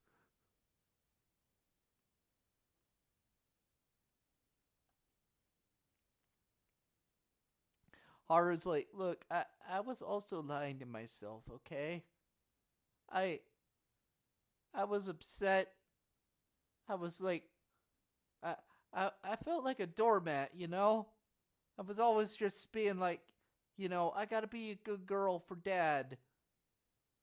And now I look at it and it's like Dad's lost his way, and I had to face the fact that it's like I got a problem. I got to learn how to set boundaries. And then you helped show me like, hey, you can do some amazing things when you confront yourself. You got kind of weird about it though. You were like, you got to rip off your face. You were like, you got to rip off your face. You ever read Devilman? You need to show up, tell your demons, you gotta tell your demons Amon's eating shit in hell. You're freaking dealing with Devilman now. And I was like, I don't know anything about Devilman. And then you were like, look, you ever heard about Carl Jung? And I was like, look, I don't know about Carl Jung. And you were like, we're gonna learn about Carl Jung. We're gonna have a crash course on Carl Jung. And Haru's just like, I have... what on earth did I get myself into? And at first I thought it was like crazy. But then like a mask showed up and it was like, oh, okay, maybe he has a point about this. And then I got like a sick outfit. It was kind of hype, I'm not going to lie.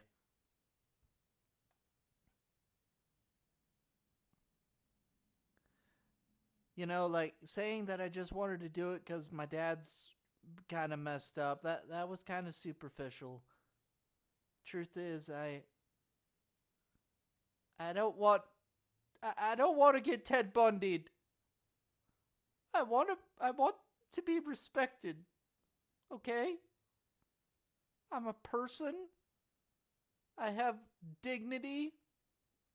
I'm tired of my dad treating me this way. I don't deserve, some Ted Bundy looking dude treating me like trash. I want to be treated with some dignity.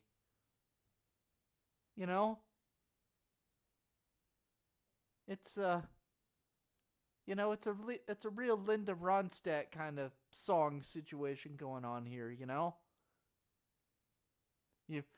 You could like put on like "You're No Good" by Linda Ronstadt, and it would be like really describing how I feel right now. I've referenced so many songs. This freaking inner monologue of mine is just kind of going freaking wild, but I'm honestly all for it. People are like, if people watch this stream later on, like they watch the VOD or whatever, they're gonna look at it and they're gonna be like, you know what? I kind of think the Saunterer has a point here. And she was like, I was a fool. I thought that just because, my dad's like successful and all that, I thought he had the best interest in me. But no, this isn't right. I don't have to stand for this. I'm not, okay? I'm not. Put on the Alice Cooper songs. Put on the Linda Ronstadt. I'm not dealing with this anymore. You know what? Put on Twisted Sister while we're at it as well. We're putting on all the jams. We're gonna get hyped up. We're gonna go into my dad's Kirkland Death Star, fight some bootleg looking Daleks, and we're gonna make things right. It's gonna be hype. We're gonna deal with this. It's gonna be awesome. Does that feel better, Haru, getting that off your chest? I bet it does. I bet you feel so good right now. Also, she's looking at Morgana just like, oh my goodness, I feel so good. Also, I really want to snuggle you. Haru's just like, what? Why you talk so much about becoming human? And Morgana's like, I'm insecure. Okay? How do you think it feels? You wake up one day and it's like, you have a soul the world's all big and it's kind of scary. You know, you're trying to make sense of things. You have this inborn desire to be like this gallant hero guy. But you look down at yourself and it's like, I don't even have opposable thumbs.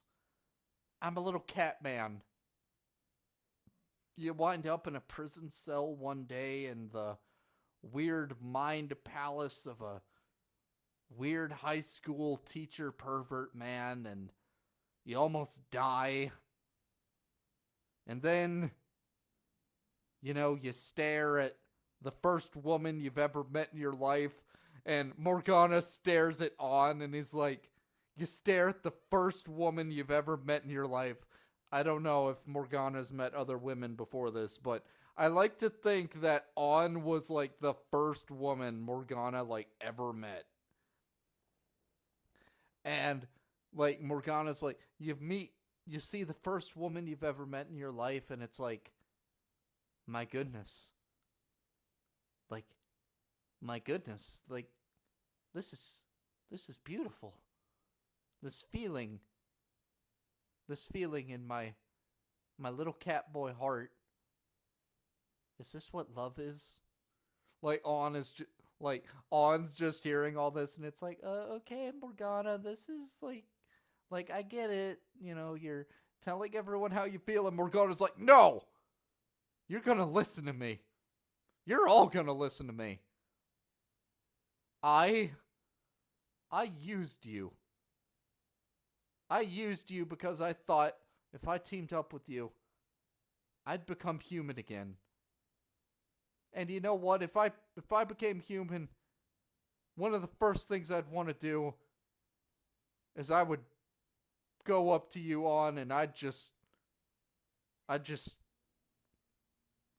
would probably kiss you. But only if you were okay with that. But now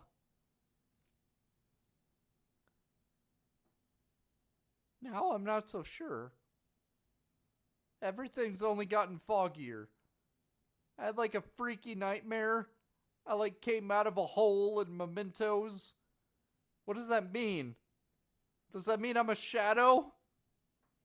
Would you love me even if I was a shadow? Would you love me On even if I never became a human? Even though I could never love you the way I wish I could, would you still love me even if I was a shadow cat boy man thing who happens to love me some Johnston McCulley Zorro? And not just the Johnston McCulley Zorro. I've watched so much Zorro media. I've watched the Tyrone Power films with Zorro. I've watched the Antonio Banderas films. I love Zorro On. There's a reason he's my persona.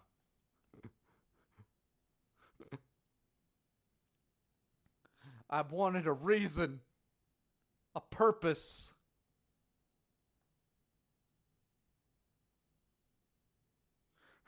I don't have any vendettas. Except maybe for that guy who kicked me right now. I kind of want to deal with him. He was a jerk. But I don't have the same kind of motivations that you guys do. I deep down in my cat boy man heart, I love all of you. On's just like, go ahead, freaking say it. Say that we're your family.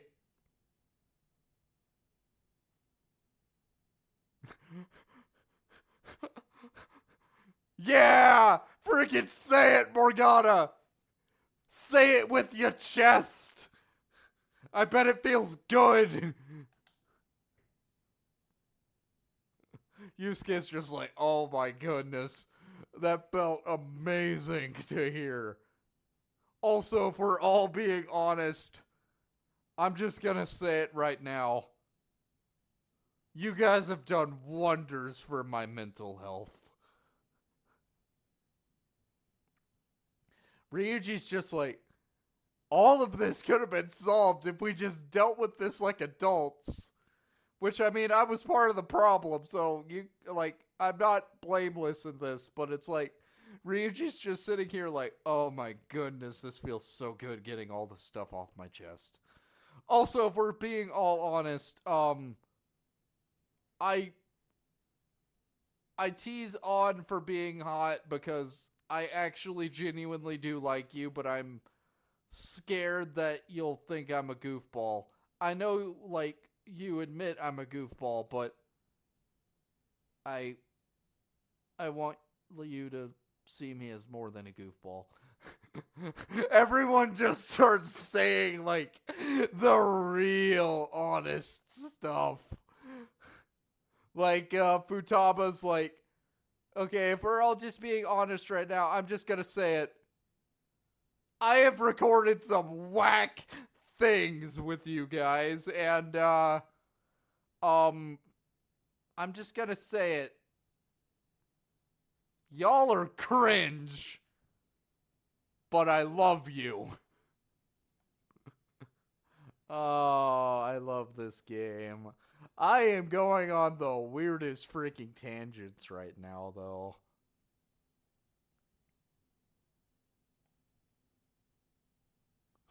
Morgana's like, I'm sorry I made you feel scared for me.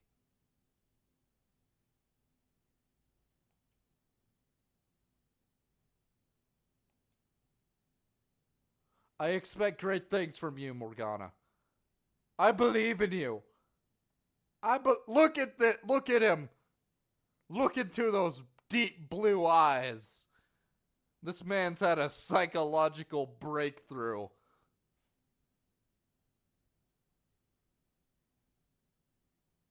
This man has had an awakening. He's had an epiphany.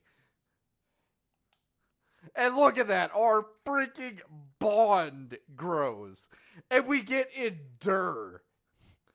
That's the most thematically appropriate thing I think I've ever seen when it comes to, like, these confidant things. Oh my goodness. Like, the writers of this game are freaking geniuses.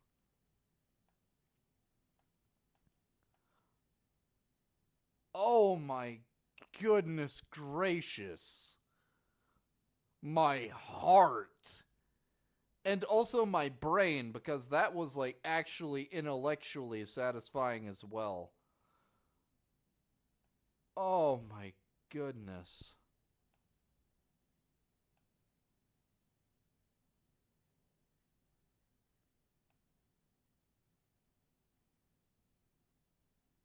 Yusuke's like, I also gotta get home. I live halfway across town.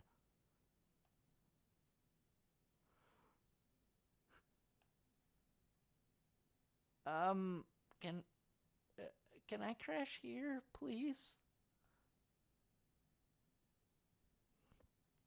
Futaba's like, girl, don't worry, I got you. Oh my goodness. If I had a friend like Futaba in my life, I would be amazed. Someone who's just like, yo, you need a place to crash tonight? Don't worry, I got you. I try to be that friend. Oh my goodness, this game is awesome. Yeah, you go to sleep, Morgana. You've dealt with a lot of emotional processing today. You take that nap.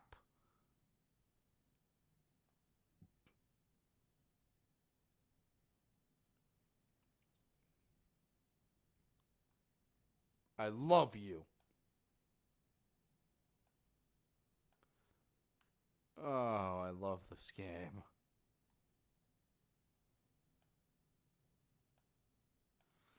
I love this game. I love finding things to love. I oftentimes when I criticize things, it's because I love things and I want them to be good. Also, what's up, Sojiro?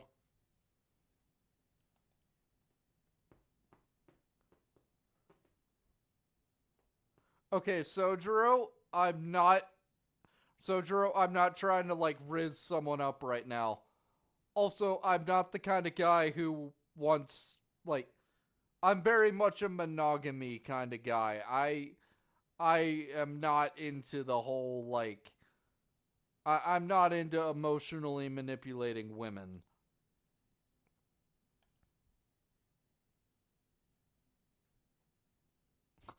Soldier's like, look, that's not what I meant, but don't go breaking her heart, all right? And Haru hears that, she's like, are we gonna sing Elton John? I love Elton John. You even found our cat. That's like super dope. I love this game.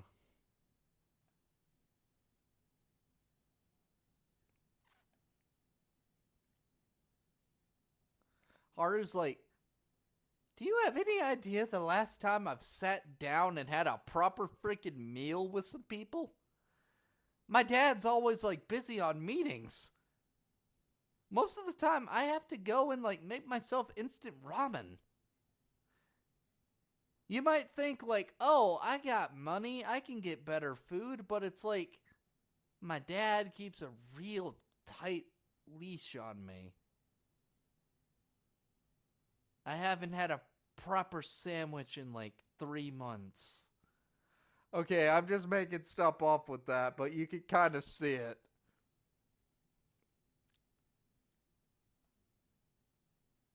And Sojiro once again is trying to be a good dad. And Haru's like, look, for as much as I'd love to just crash here for the rest of my life, if I don't return home, my dad might actually have a heart attack. And for all the problems I have with my dad, I don't want him to have a heart attack. Uh, oh. Oh, wait, Haru actually has an amazing point here. For as for like all the problems in his for all the problems Okumura's shadow side is bound to have, deep down, if Okumura truly does love Haru, seeing that she's gone, infiltrating his palace would probably become impossible because he would genuinely be so upset about what happened that if you infiltrated his palace, he'd immediately just freak the hell out. So, yeah, Haru has a point.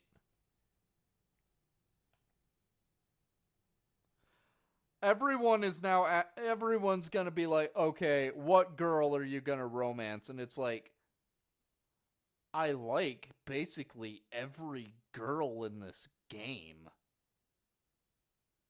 Like, I really like Takemi, but every girl in this game, even if you don't romance them, they're just great characters.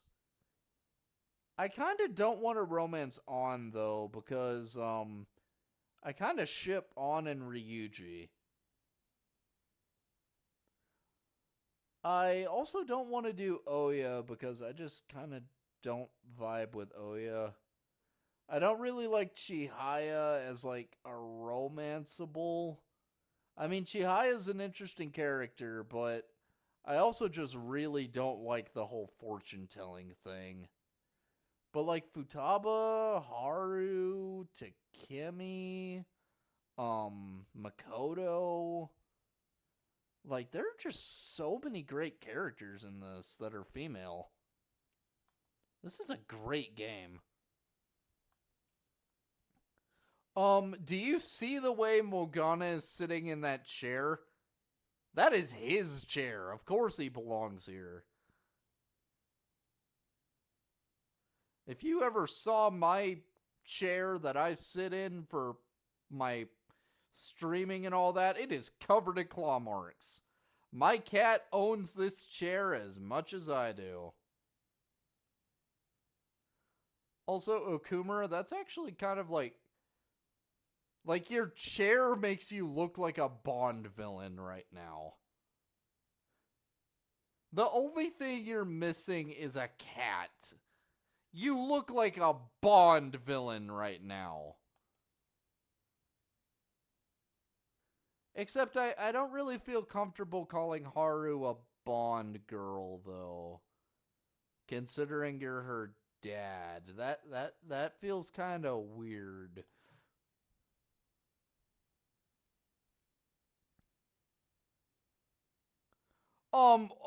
Excuse me, what?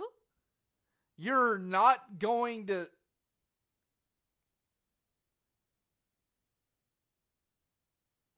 What? You're not going to like have us registered as a married couple? What? What? Like, I don't like the guy that you're setting Haru up to be married to, but if you're actually serious about this, why would you not want us to be registered as a married couple? Why would you do that?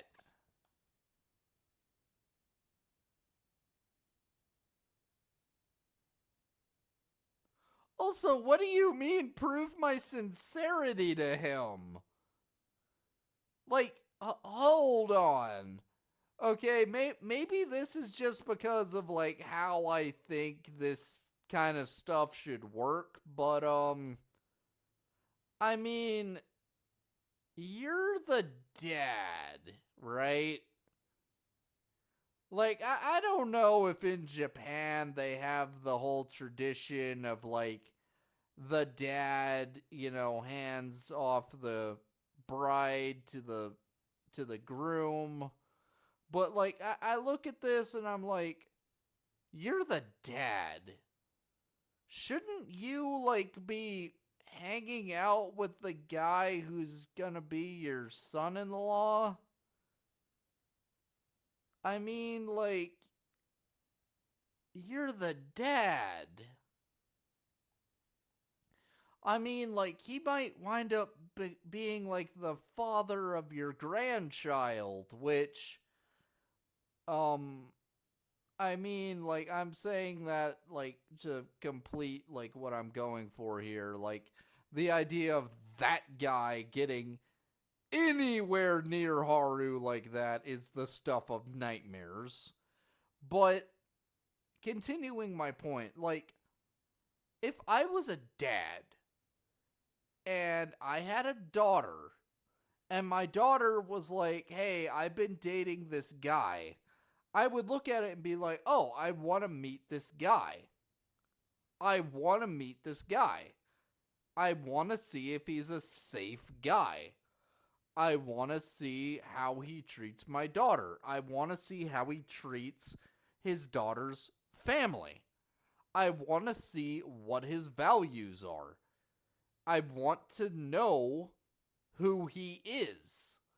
Not just because he's with my daughter, but like, even if like a family member of mine is like, oh, hey, I have this friend. It's like, oh, cool. I want to meet them. Because it's like, I want to know if you're a cool guy. You know? It's like family members have brought friends to me, and it's like, oh, I like you. I trust you. I feel like you're a cool guy. But then there have been times family members have brought friends to me, and I'm like, I don't trust this guy. And they're like, well, why don't you trust him? And it's like, something just feels off about him. And then we look into stuff, and it's like, oh, yeah, I was right. My hunch was right. This guy is like really suspicious. So I look at it, and it's like, you're the dad. You have an obligation to protect your daughter, to love your daughter. And if you had a son, you have the same obligation to your son. And you're sitting here being like, oh, prove your sincerity to him. Sincerity goes both ways. How do you know that he's not, like, cheating on Haru? I mean, we already saw that he was, like, willing to get violent with her, which, again, is 7 times more likely to lead to a divorce. Like, do you even know this guy's name, Mr. Okumura? Do you even know the name of the person that's going to be your daughter's husband? When you hand your daughter off to this man, and her name no longer is Okumura, do you even know what her last name is going to be? Do you even know? I have so many issues with this. Yeah, Haru's like, okay, hold up. I don't even know where this guy wait. Oh my goodness, we don't know where the guy lives. We don't even know what his, like, home situation is. We know that apparently he's, like, related to a politician, but it's like, oh my goodness, we have no idea what his domestic situation is. Oh my goodness.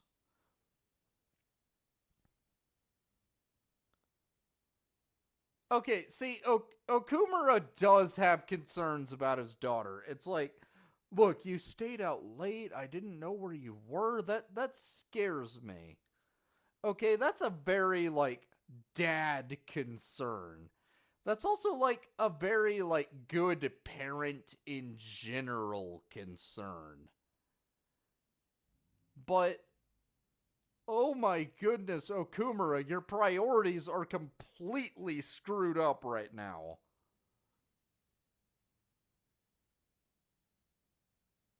Wait, what?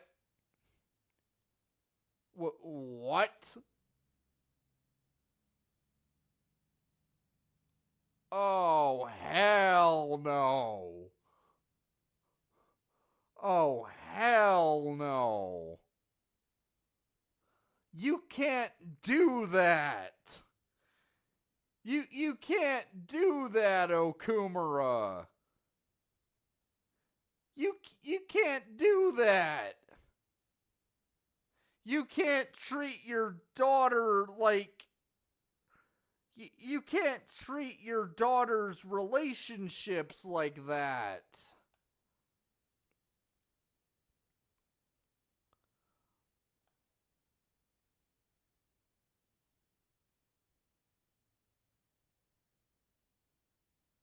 Okumura, no.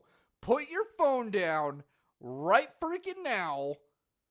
You can tell your freaking investor board that you have a personal matter to attend to. You need to talk to your daughter right now. Look at your daughter, Okumura.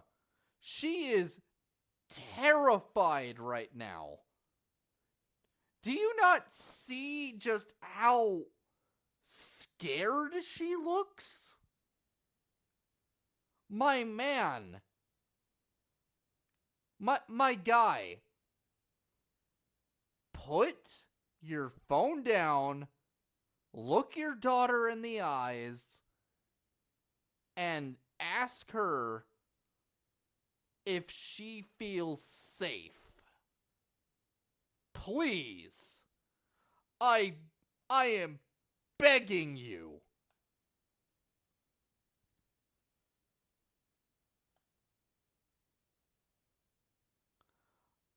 Oh my goodness.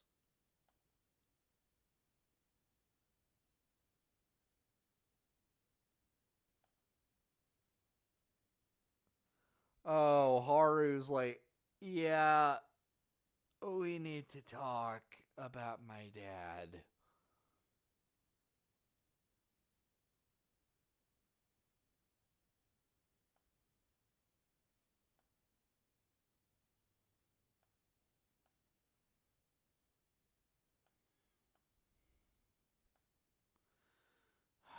Where is Haru? Okay, yeah, we're going after her dad. We need to put a stop to this.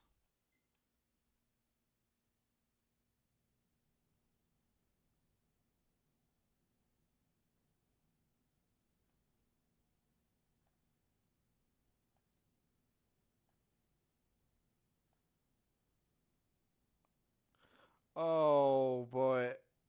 Everyone's super waiting for us to take him down, but this is all building up to something freaking horrible.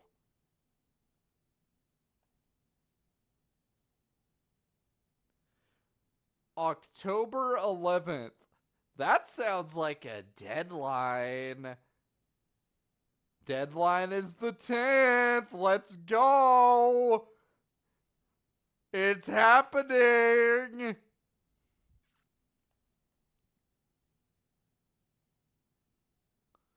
The label of a criminal's daughter.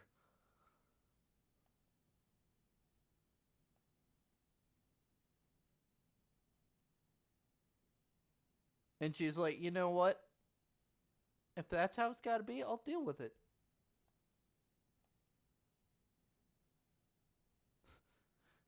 Haru's like, you know, I left a request before. But you didn't make a move.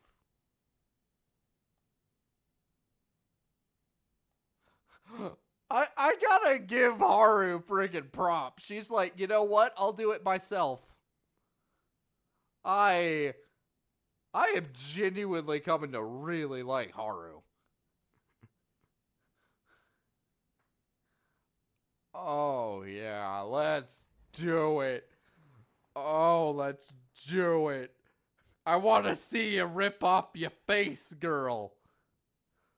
I want to see it. I want to see you rip off your face. Also, I love how like she switches between like polite to being like she switches from polite to like, oh my goodness, if I give this girl a gun, she's gonna cause problems. Oh my goodness, this is gonna be amazing.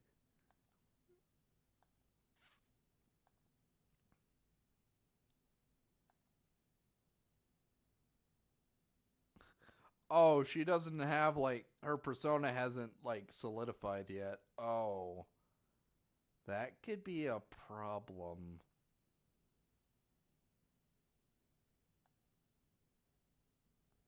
Aw. It's okay, Haru. You're gonna rip off your face. Don't worry. It's gonna be amazing.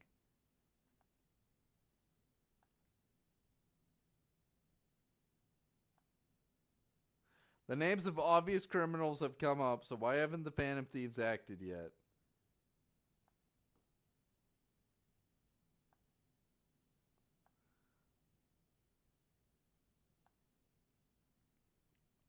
All right. Oh yeah. Oh yeah. Oh yeah. Oh yeah. Oh, we gonna do it. We gonna do it. We're gonna change his heart. It's gonna be awesome.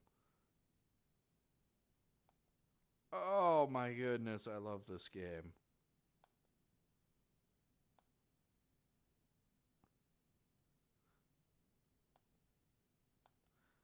Also, our kindness went up last time, but hey, having good kindness is awesome. We gotta get our guts and proficiency up.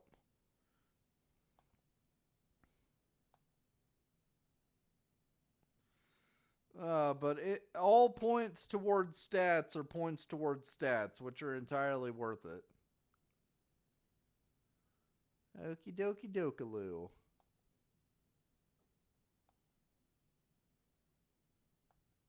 Never pays back his loans. Oh, I hate that.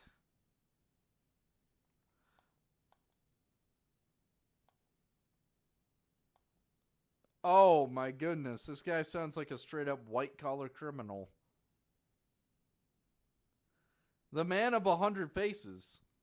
Oh, oh, I love that. It's a Fiend with 100 faces reference. Oh, that's great. That's the same guy who did the actual Detective Akechi novels.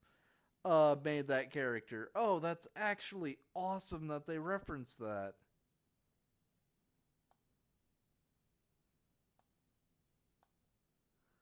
Oh, yeah. Thank you, Mishima. That is dope. Oh, yeah. Mission start. Let's freaking go.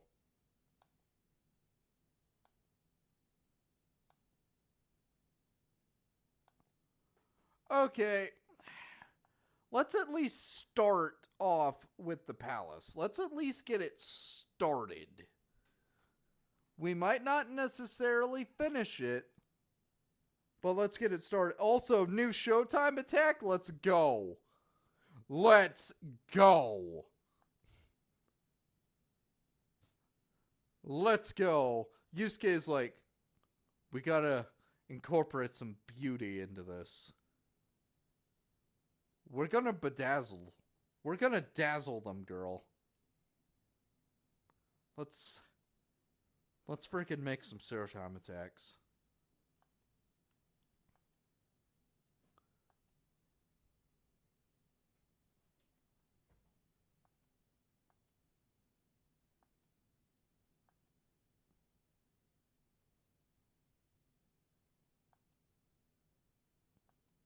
I like how On is like, oh, I'm loving this.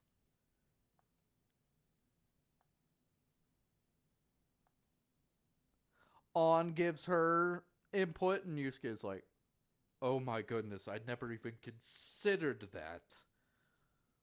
Oh my goodness, that's amazing. Oh, this is gonna be awesome.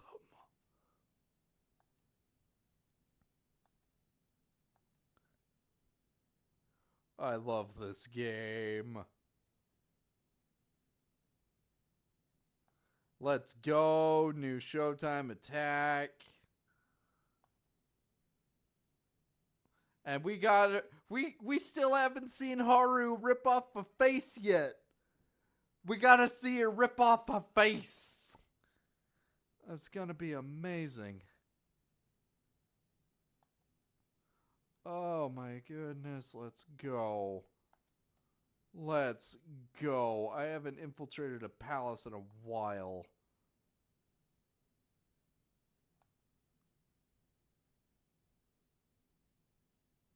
Oh, Haru's like, I want to fight. Don't worry, Haru. You're gonna be getting into plenty of fights. I can tell. I believe in you. Let's go.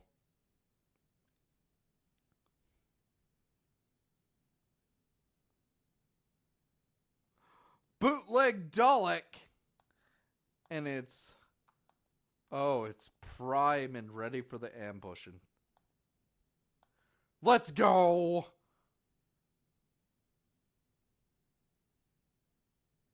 Arahabaki. Weakness to psychokinesis. I wonder if that's setting anything up. Trade? Give me the goods. That's some good goods. More. Oh, fine. You want to fight me? Fine. Makarakarn? I don't care. Repel physical? Cool. Repel this. Oh, he actually repelled that. Great. No, that's not gonna work.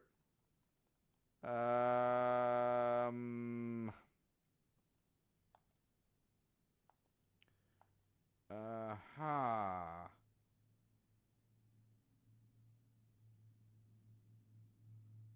Okay. Anguish isn't gonna help.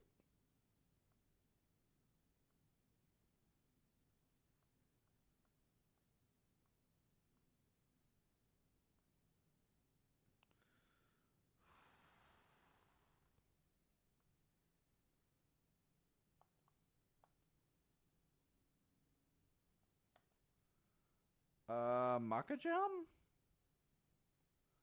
Okay, being inflicted with forgetfulness isn't great, but I have a solution. Do it on.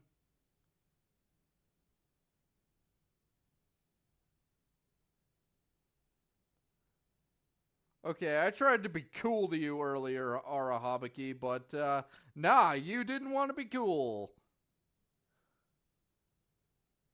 So now Futaba's gonna drop a freaking bomb on you.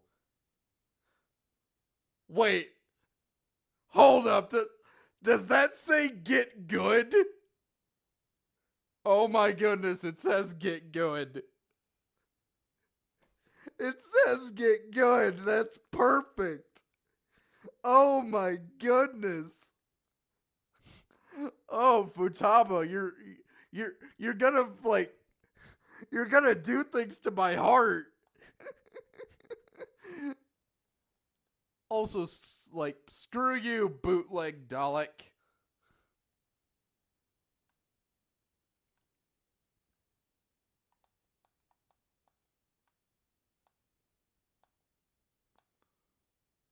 Oh, what's this? Like a actual miniature bootleg Death Star?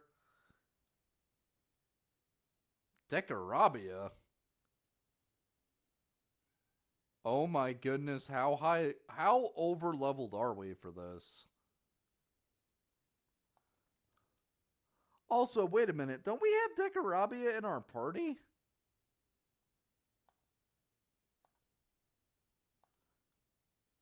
Oh snap. Oh snap. Oh, more experience for Decarabia? And we could potentially get Arahabaki to reflect gun and physical? And he might be useful for fusion? Oh my goodness, so far this palace is actually kind of awesome. It's probably gonna get a whole lot worse. Because that's how these things tend to go, but oh my goodness. So far, this is kind of awesome.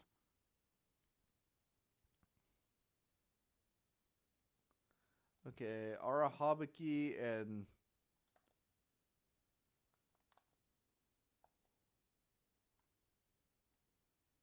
why does the game give me beautiful things?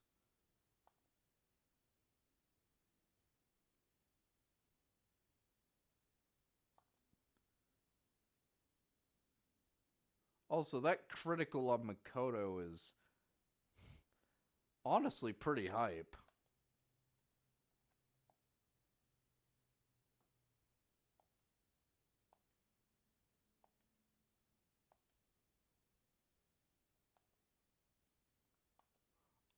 He has Psychic. Oh yeah, fusing Neko Shogun was worth it. Do we have slots for personas? Me not understand. How did human outsmart me?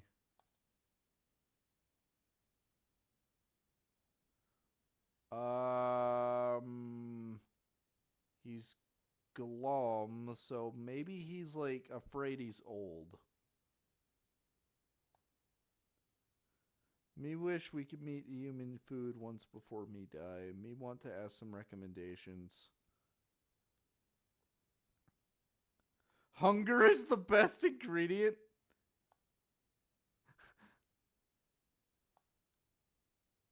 Okay, we at least got an item from him. Okay. And the item we got's actually pretty good, too, so...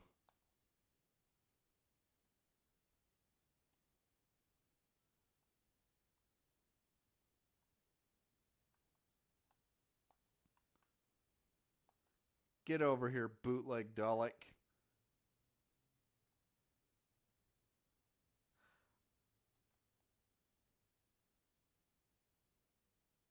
Is...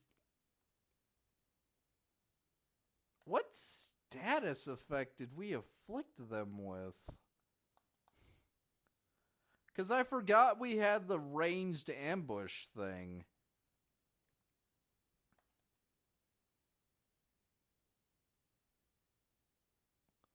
Also, wait a minute. Why do we only have 3 party members? Why do we only have 3 party members? Where is our 4th party member? Why, like, what? Hold up. Hold up. What is going on here? Why do we not have a 4th party member? What is going on?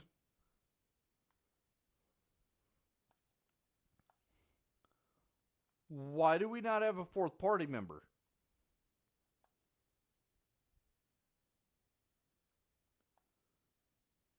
Why do we not have a 4th party member?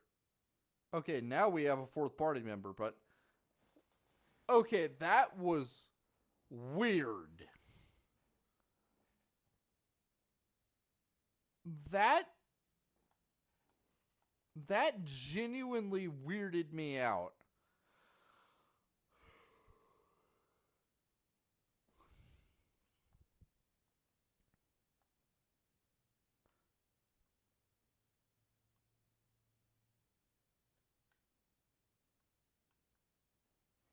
I don't want to forget to get items, though. Tanned leather? Really?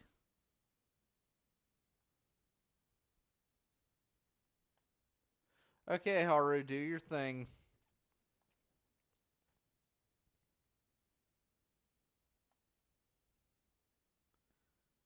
Okay. Very nice. Very nice.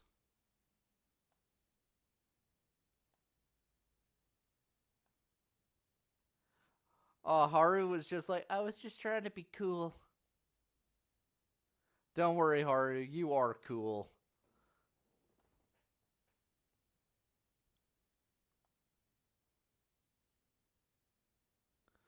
Oh. Oh, you were surrounded by people who just wanted, like, your dad's money. That sucks.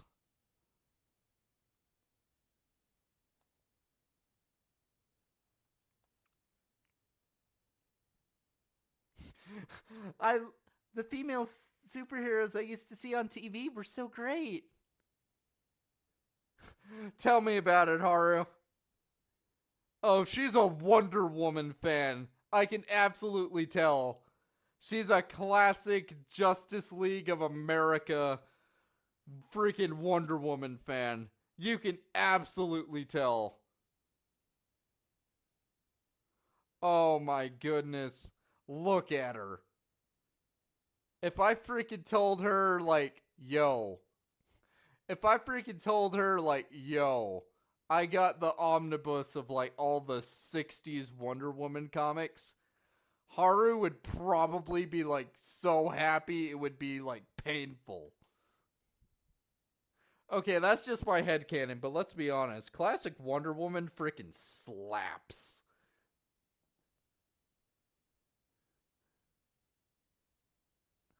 I wanted to be just like that. Even though I knew it was a fantasy, I still looked up to them. Haru, never be ashamed of that. Never be ashamed of that. Spider-Man is still one of my personal heroes. And Kamen Rider has also become one of them.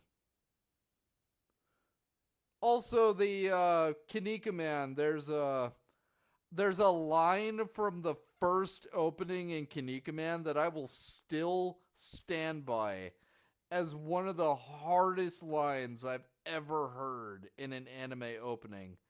The line where it says, if there's no love in your heart, you are not a superhero. Oh my goodness, Kanika Man's an amazing show. Ashita no Joe is finally getting an English release.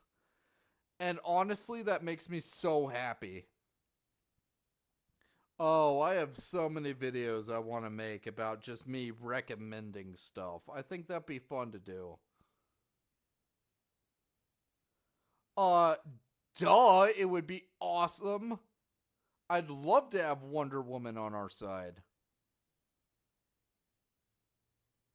What is this outfit, Okumura? Shadow Okumura? What on earth is this outfit? What is this outfit? It's like he tried to dress up as like Darth Vader or Doctor Doom, but the people who sent him what the costume is supposed to look like were trolling him. And he took it dead seriously. He was like, oh, so this is what Doctor Doom allegedly looks like. I won't actually, check a picture of Doctor Doom. I mean, it's not like Doctor Doom has been around since 1963. Look at him! That's just goofy.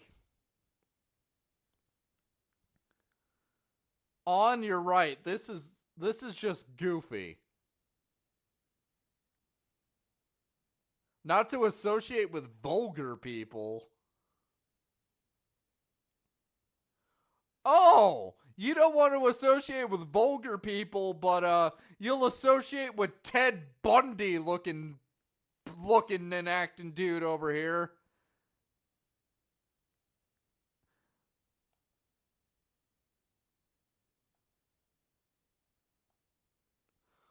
Ugh.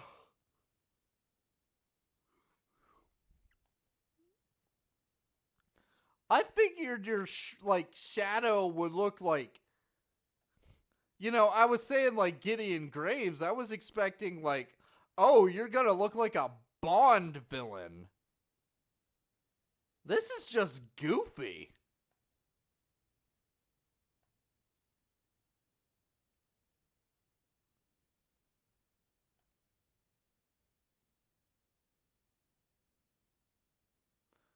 Wait. Oh. Hold up. I think I know why his skin is blue, though. Oh, his skin is blue as a reference to, Oh, what's his name? It's the bad guy from, Space Battleship Yamato. Desler? I think it's like Desler. Okay, I mean, he does kind of give me Desler vibes, actually, and like just how like he does not care about like what he expends to get to get stuff done. He does kind of remind me of Desler, actually, the villain from Space Battleship Yamato. If that's what they're going for, that's actually kind of clever. I mean, the rest of his outfit is like ridiculously cringe, though.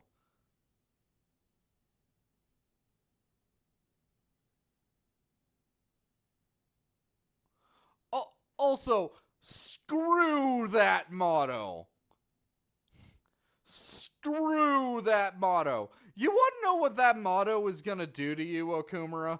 No one is going to want to do business with you because they feel like they can't trust you.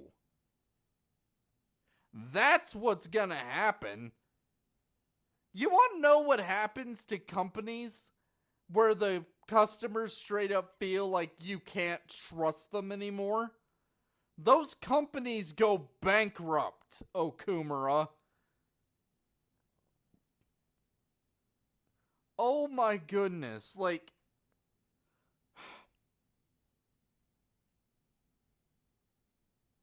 do you have any idea? Do you have any idea, Okumura, like the nonsense that your motto just reminded me of? You just reminded me of like straight up Sam Bankman-Fried. I mean, yeah, that wasn't his motto. No one is just gonna outright be like, oh yeah, we're scam people. But Sam Bankman-Fried is gonna go down alongside like Ponzi and Enron as one of the most like terrifying scandals in business history. Because guess what? When you rip people off, when you betray people, people aren't gonna do business with you. And when eventually people are like, hey, wait a minute, where's the investment? And it doesn't pay off, you want to know what happens? You want to know what happens, Okumura? Your stock freaking plummets because people will be like, this investment is worthless.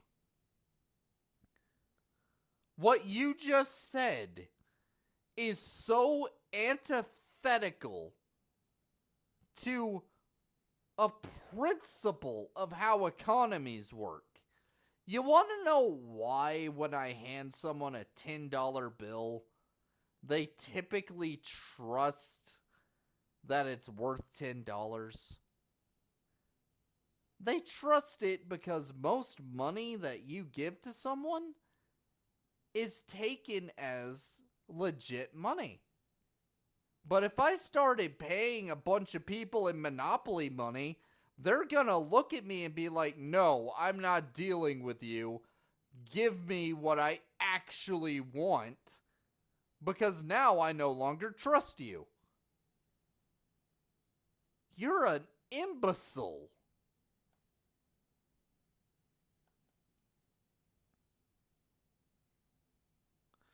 Also, yeah, only thinking about gains and losses is actually a terrible idea when it comes to business.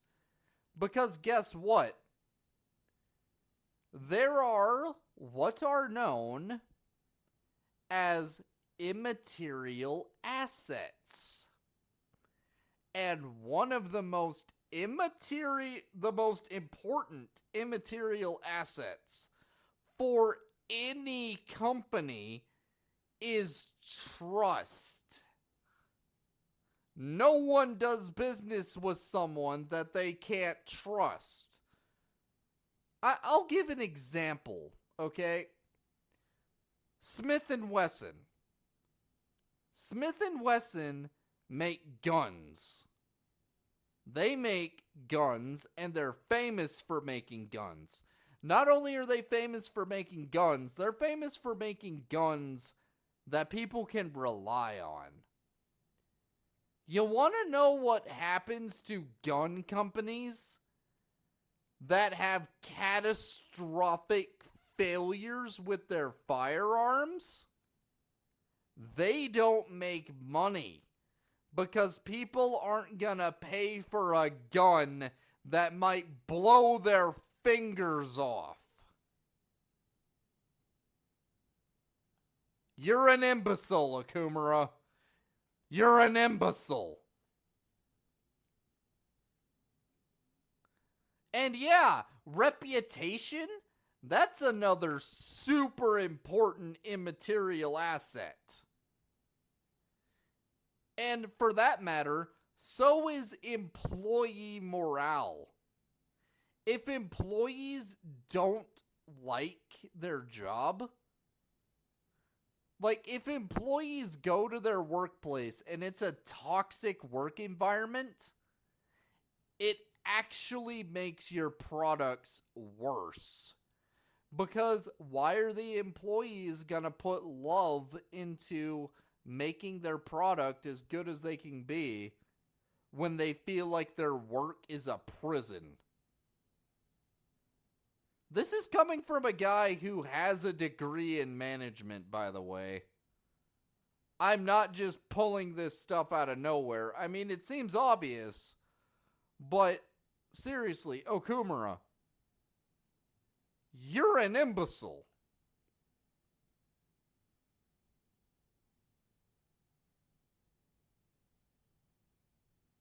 To gain, you must give. One must be resolved to give even more if they wish to stand above others. You do realize that all give is just as bad as all take, right? Like, it's called give and take for a reason.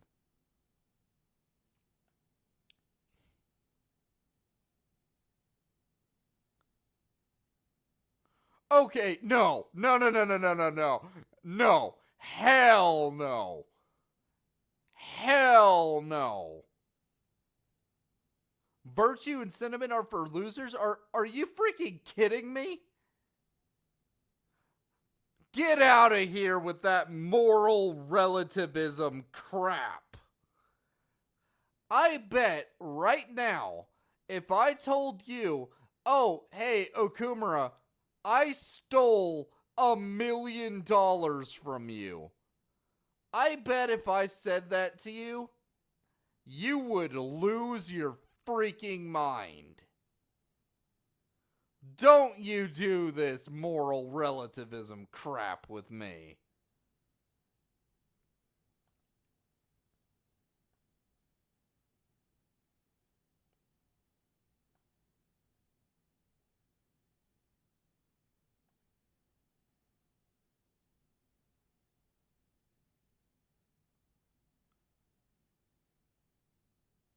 Ew! Ew!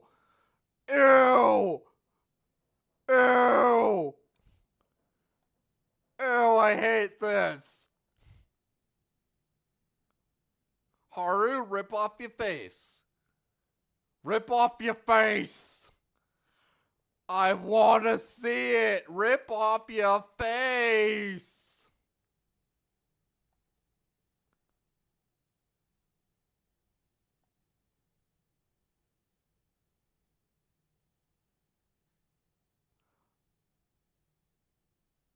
Ew. Oh.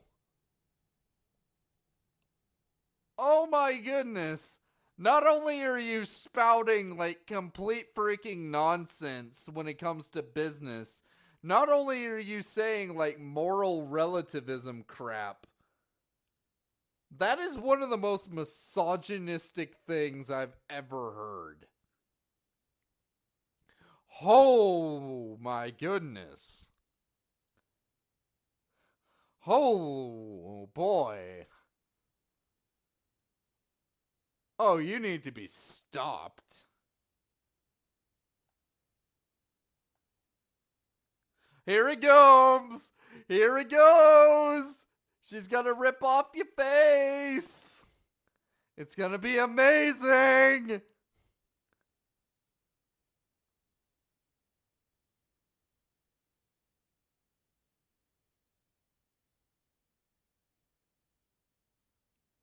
Ew! Ew! Ew, she's a minor!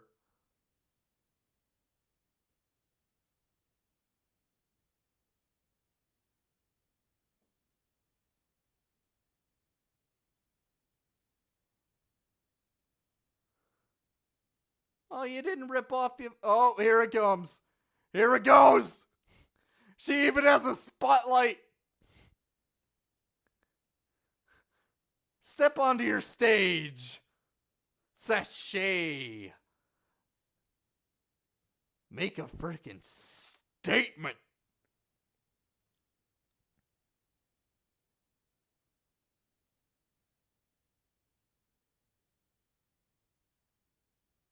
There it is! There it is! Oh, yes! Say those words. I am thou, thou art I. Oh. Oh my. Oh my red-blooded American heart. My red-blooded American heart likes all those guns I see. Oh yeah, let's go. He is an asshat, Ryuji. Tell him off. Let's go.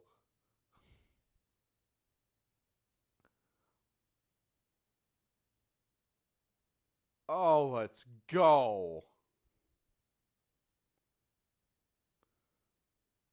Ew. No.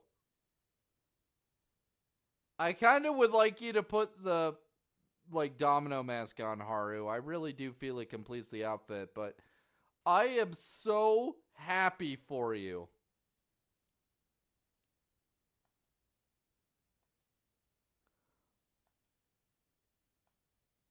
Oh, let's do this.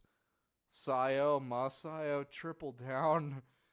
Tintarafu.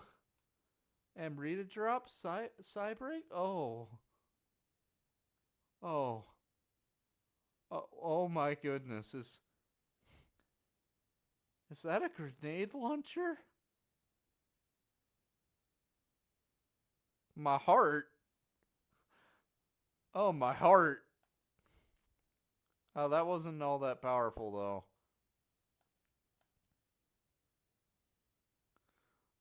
Oh, and he's weak to psychic. Haru? Mess him up, girl. Also, you put the cute little domino mask back on. It really suits your outfit. It looks incredible. Oh my goodness, I love this game. I love this game. I love this game.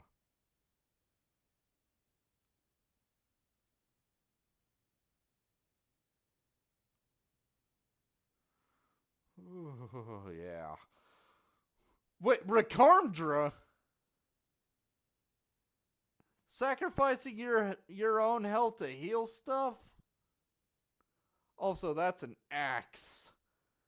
And not like a ridiculous axe that's way too big, but like a actual axe that you could feasibly use. Oh my goodness, Haru is making me very happy right now.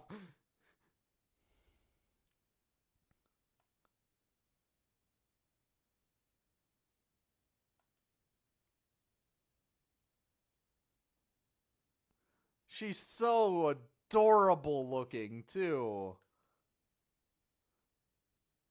Oh, this game is amazing.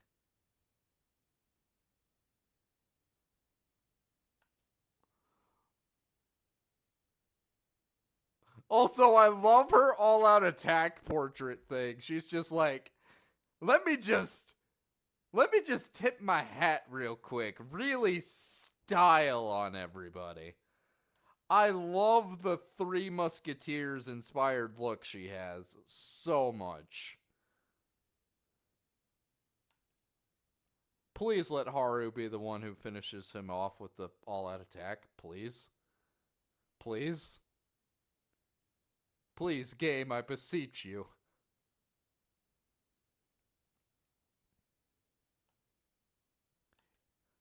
Oh, you want to call us inferior? Pal, you straight up look like a reject Doombot. Actually, no. Even calling you a reject Doombot feels like an insult to Doombots. Dr. Doom has standards.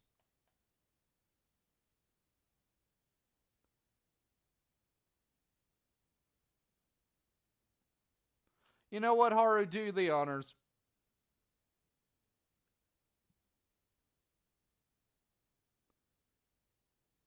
That felt so satisfying.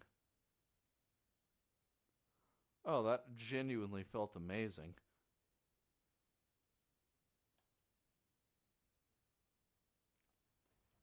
Okay, Neko Shogun. Cornered Fang.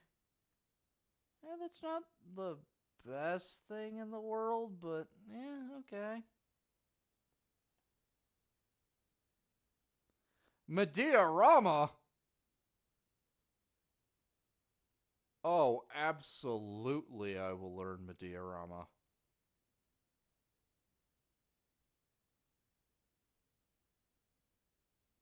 You did do it. And it was awesome.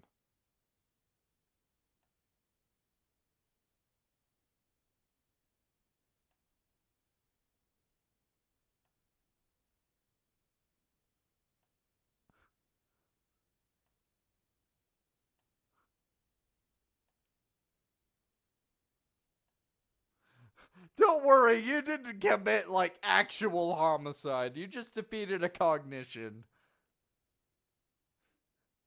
Yeah, he's not dead, Haru.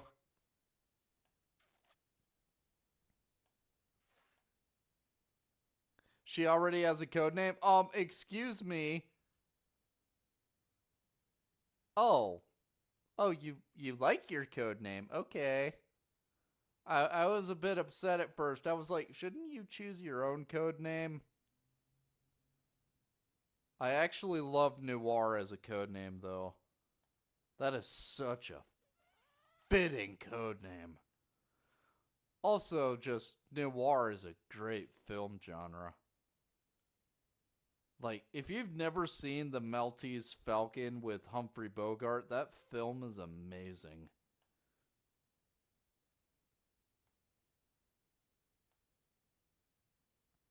And Morgana's like, yeah, I can't argue with her. Her codename's actually kind of based.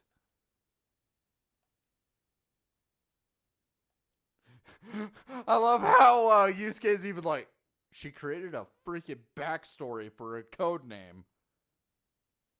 Based. It conveys a dignity that won't bow down to others, as well as a rebellious spirit towards society. Okay, coming from a woman whose codename is Queen, again, based.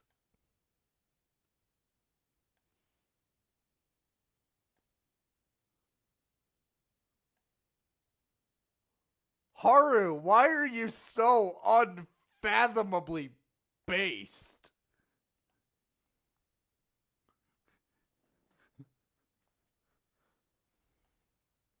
Oh, and she's part of the party. Let's go. Rage Vial. Nice.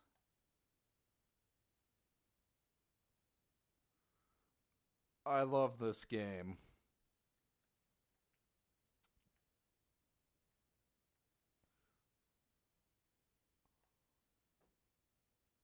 What on earth?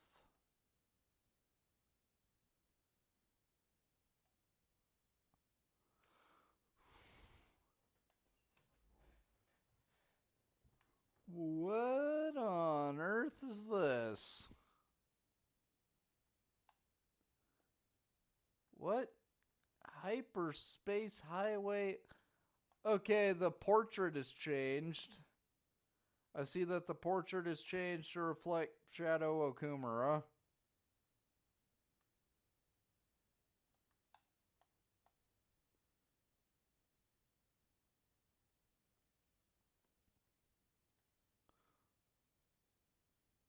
Oh my goodness, the fact that we have Haru means that these guys are going to be so easy to take down. I am... I am so happy right now.